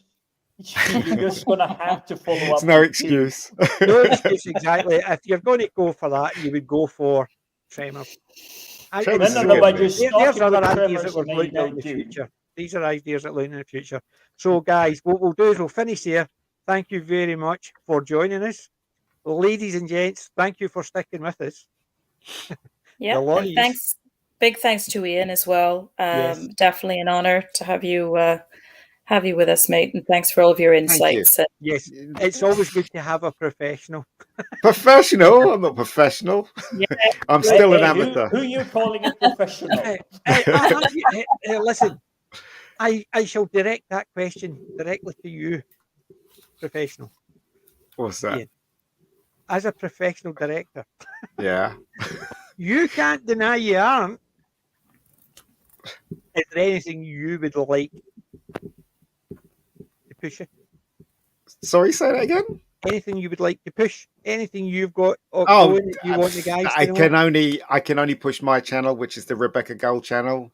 It's got a web series on there called Rebecca Gold, Knock Yourselves Out, and it's got my feature films on there too, if you want to take a look at that and criticize them. Just like we criticize every other film. How can you criticize something that's fun to watch? Come on. Yeah, exactly. I was actually, Ian, I showed my wife it and I'm saying, look, she was in EastEnders. And she's going, how did I says, that's the incident, the one that was on with the father and me. He directed that. So even my wife was actually seeing it. He was walking down the road and we grabbed him. That's how we got him. He didn't get paid or anything. Yeah, we just grabbed him. He was walking down the road. So yeah. There you go. So even my wife has seen it and she's actually thinking, so there you go. No, well, cool. And she's not one for watching anything on YouTube. I'm not sure if it means anything these days because this was a good 15 years ago, but having a director's brew in Soho Square in London, you're very likely to catch up on people that have edited like James Bond films and other, like, shall we say, low budget films. They just love hanging out around that area. Yep. I don't know why, but they just do. Definitely. So, Kelly, ladies and gents, you're on still on. Wednesday, we will be back next Wednesday for another movie. We will let you know later on what it will be. Saying Okay. nothing about hackers at the moment. We're on Saturday for Let's Talk Geeky, and we're on Sunday for Resident Evil Episode 5. Let's hope it's not as bloody woke as the last one. Please, correction, not please. Resident Evil, Resident Alien. Resident Alien, sorry, God. not Resident Evil. Basically, it turned evil Three and- the last 2 episodes. 3 or 4 were terrible. 3 and Really. 4 were very woke, and the fact that they used the 76 cents on the dollar, as if people believe that now, but they actually used it, and I'm sitting there thinking, I'm not gonna. If the next episode I watch, if it's still woke, I'm gonna stop watching it. I will. refuse I to. actually managed to get to the end of Wheel of Crime. Sorry, Wheel of Crime. Exactly. I'm with PG on this one. I stuck with Wheel of Crime through the end, and after episode 1, I was just going, it's like, I was is there a way I 1 can- minute into episode 1 of Wheel of Time, and I was screaming at the screen, and I managed to stick to the end just because. Is No, it good? After minute 1, I No, was it is literally looking for a absolute gun. See what they've done to the Rings of Power and Yeah, I know. every other franchise. Take that and multiply it by 10, then you can see how bad Wheel of Crime is. Wheel of I Time, know. sorry. I We will call give it this. Wheel of Time because it is so bad. Before we jump off, has anyone seen the fact that they did this super fans across Yes. multiple Yeah, we countries? saw it. They are big influencers, but when actual fans went in and searched the channels, they They had didn't- never once No, it's not mentioned one, yeah. Tolkien, Lord of the Rings, Lothar, or any of this. You couldn't find it. Yeah. And Across the fact any that they're of these saying they're people. fans, but.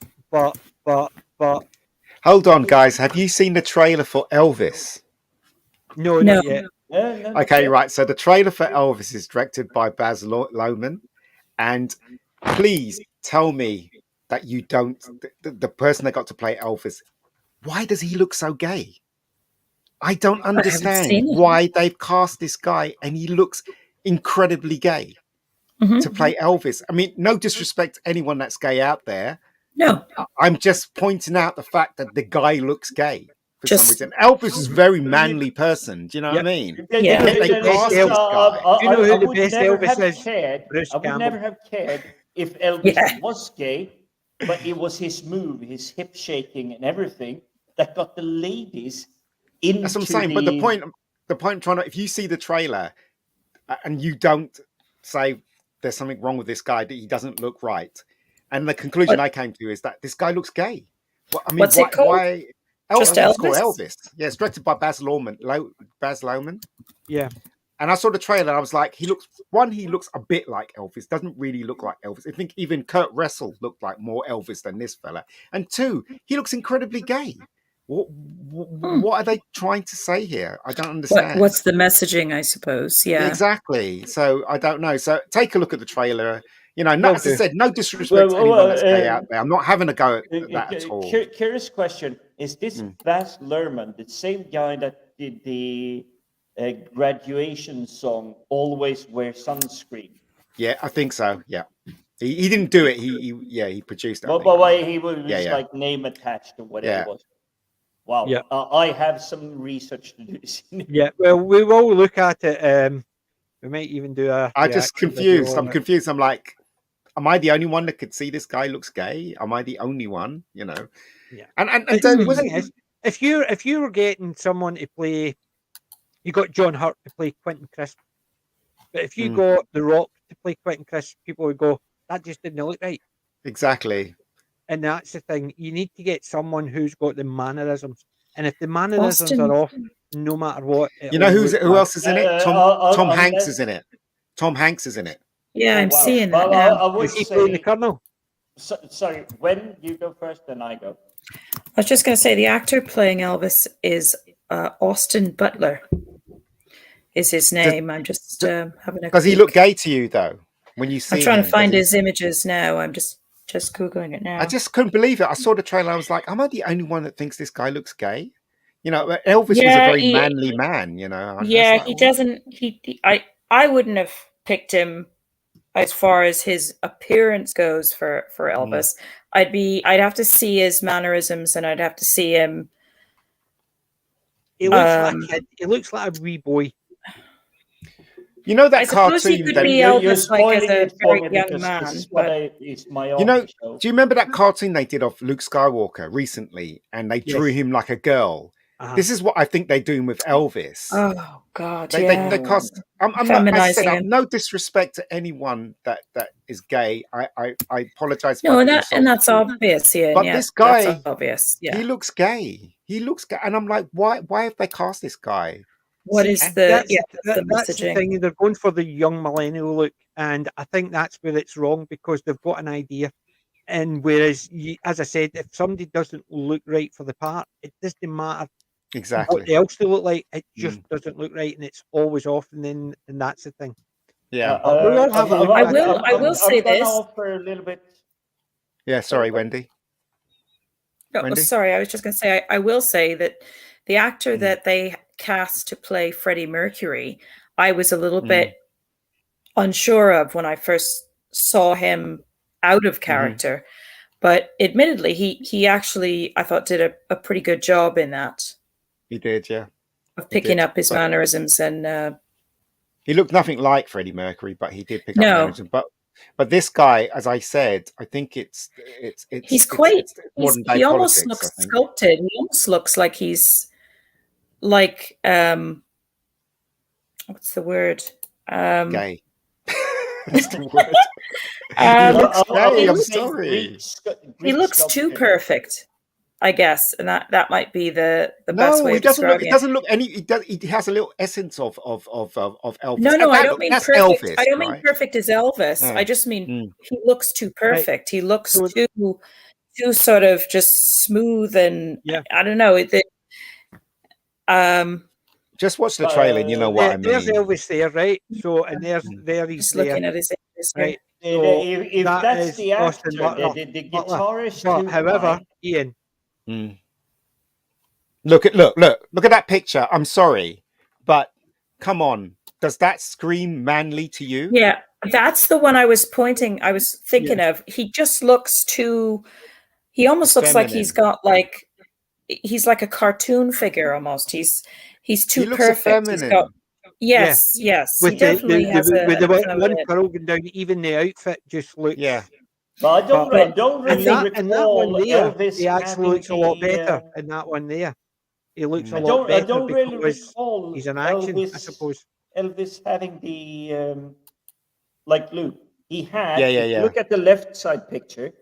He was perfectly groomed frame or whatever it was called back in the days. He was always back slick with a little bit of lift, but it was always back slick. There was nothing like hanging in front of his eyes. Yeah. And if you look at the other picture, the guy literally had like dreadlocks hanging in front of his face. Yeah. He just looks very feminine. I Yeah, remember in when that they other did. picture, it definitely did. And Yeah, it just I remember didn't look like Elvis. It didn't when look they like did Elvis. Superman Returns and they cast that guy as Superman. I was like, there's something gay about this fella. And then I found out he was gay. And then I found out that Bryan Singer was gay. Do you know what I mean? So, Baz Luhrmann, I think he's gay as well. So, it's kind of a reflection of who he is, I guess. There's nothing wrong with that. I'm just saying that he doesn't look, he looks feminine. He doesn't look manly like Elvis used to. That's all I'm saying.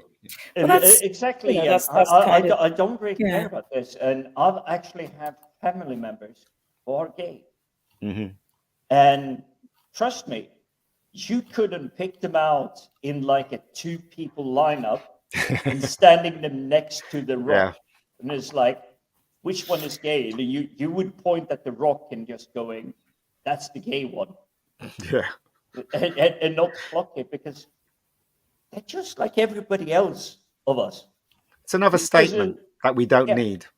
Yeah. But there is, and I think Hollywood is a lot to blame for this. Yeah. Of course, visual Hollywood are the ones that aesthetic. wouldn't cast someone based on their sexuality, and they would actually hide it based on their sexuality. You weren't allowed to actually say you're this. You weren't allowed to say that. Accordingly, it was us fans' fault that they did that, but it was them that chose it. We never They cared about Exactly. the 1960s Star Trek. That Zulu, he fancies the boys more than he fancies the girls. We didn't care. It was a secret that everybody knew. We just didn't care. But that's the thing. It's now a case of that we didn't, as you said, it didn't make any difference. People's sexuality makes no difference. But the people who were casting these movies were telling them they're not allowed to actually say they can't have them because there's this. They're the ones that were doing it, but they're saying it's our fault for them doing it. That's the problem. But yeah, I'll check the trailer. That could be another 2-hour stream. That one, but it will be another 2-hour stream. Does anybody know? I will round off on this comment. I believe it was mainly us geeks that made it perfectly normal. Black, gay, purple, orange, white, pure white, pitch black. We didn't care. You came into our world and it was like, that's amazing entertainment. We didn't care about where you came from. Yeah. You brought amazing entertainment to us. And it was like, thank you. Does anybody know Elvis's nationality? I mean, what was his parents? I mean, because this guy looks very white. Elvis had a tan. I thought he was from the south. Italian. No, I thought he was south, as in the deep south of America. I'm sure it was something like Tennessee or something like that. His parents were from, but I don't really know. It's just based on the persona they put forward. I think. According to, and I can't speak for these sources, but there's one source called cheatsheet.com. Elvis Presley had some Native American ancestry, specifically Cherokee ancestry, which could atone for his skin tan. Yep. According to the book Elvis and Gladys, his maternal great grandmother was a Cherokee woman. Let's see what else they've got in here. See, that's what I'm saying. It's really weird because when I saw the trailer, I was like, oh my God, this guy looks very effeminate. At one point, I was like, what, who would cast someone like this to play Elvis? I mean, Elvis is loved by millions of people. Yeah, and French ancestry because his maternal great grandmother was Cherokee, and she married a man named William Mansell, who was of French ancestry. Yeah. So it would have been he would have been an American. He would have come over to America, gold rush or something like that. Yeah. It's weird, isn't it? Don't you think it's weird that now Hollywood's going down this route, and they seem determined to actually force all this stuff on people. You know what? This isn't my world anymore. Let them do what they want to do. I'm kind of the same mind now. Yeah. I'm just not interested. Let them get on with it. But I just don't see it becoming something that's going to be able to be maintained. Yeah, but I don't care really because I probably won't go and see it anyway. Yeah, well, this is what I mean. Yeah, so but yeah, I mean, this is why we stick to classics. Exactly, because you can talk about stuff. You can, you've got stuff that you can go back and watch that was made long before a lot of the agenda was creeping in and rubbish politics. Yeah. So that's it. So so we'll stick with the fact that classics are always better. I have to give 20-second cut out and then we can round off the show. But like we found last year, boss level, was it good guy, new guy, whatever it was. Yeah, the good. It was the Yes Man. It was the Ryan Reynolds. It was Free Guy. Free Guy. They were actually refreshing. It was literally like fun. Being bathed in like clear distilled water coming at you as a tsunami, and it's like, wow, where did this come from? But So Sorry, much. if we're going to That was actually good. make sure limeys, remember, tsunami's only a new term. We used to call it a tidal wave. Yep. Disaster Minor Area's got a splash. good one. Jailhouse woke. And there we go. Yeah, it's on. Yeah. You know what? It's the same feeling I got when I was watching Doctor Who and I was going, there's something wrong with Doctor Who. And it's the same feeling I've got about this Elvis film. Same feeling I got about when I first watched, what is it? Force Awakens. When I came into the cinema, I went, there's something wrong with that film. Do you know what I mean? It's the same thing with Elvis. There's something wrong with this Elvis thing. So there you go. Force Awakens. But ladies and gents, thank you for joining us and thank you for sticking with us. We're finally going. We're definitely finally going. And remember, I'm not old, I'm classic. PJ maybe, and the rest of my hosts, co-hosts, Jim. Good night. Good night. Night.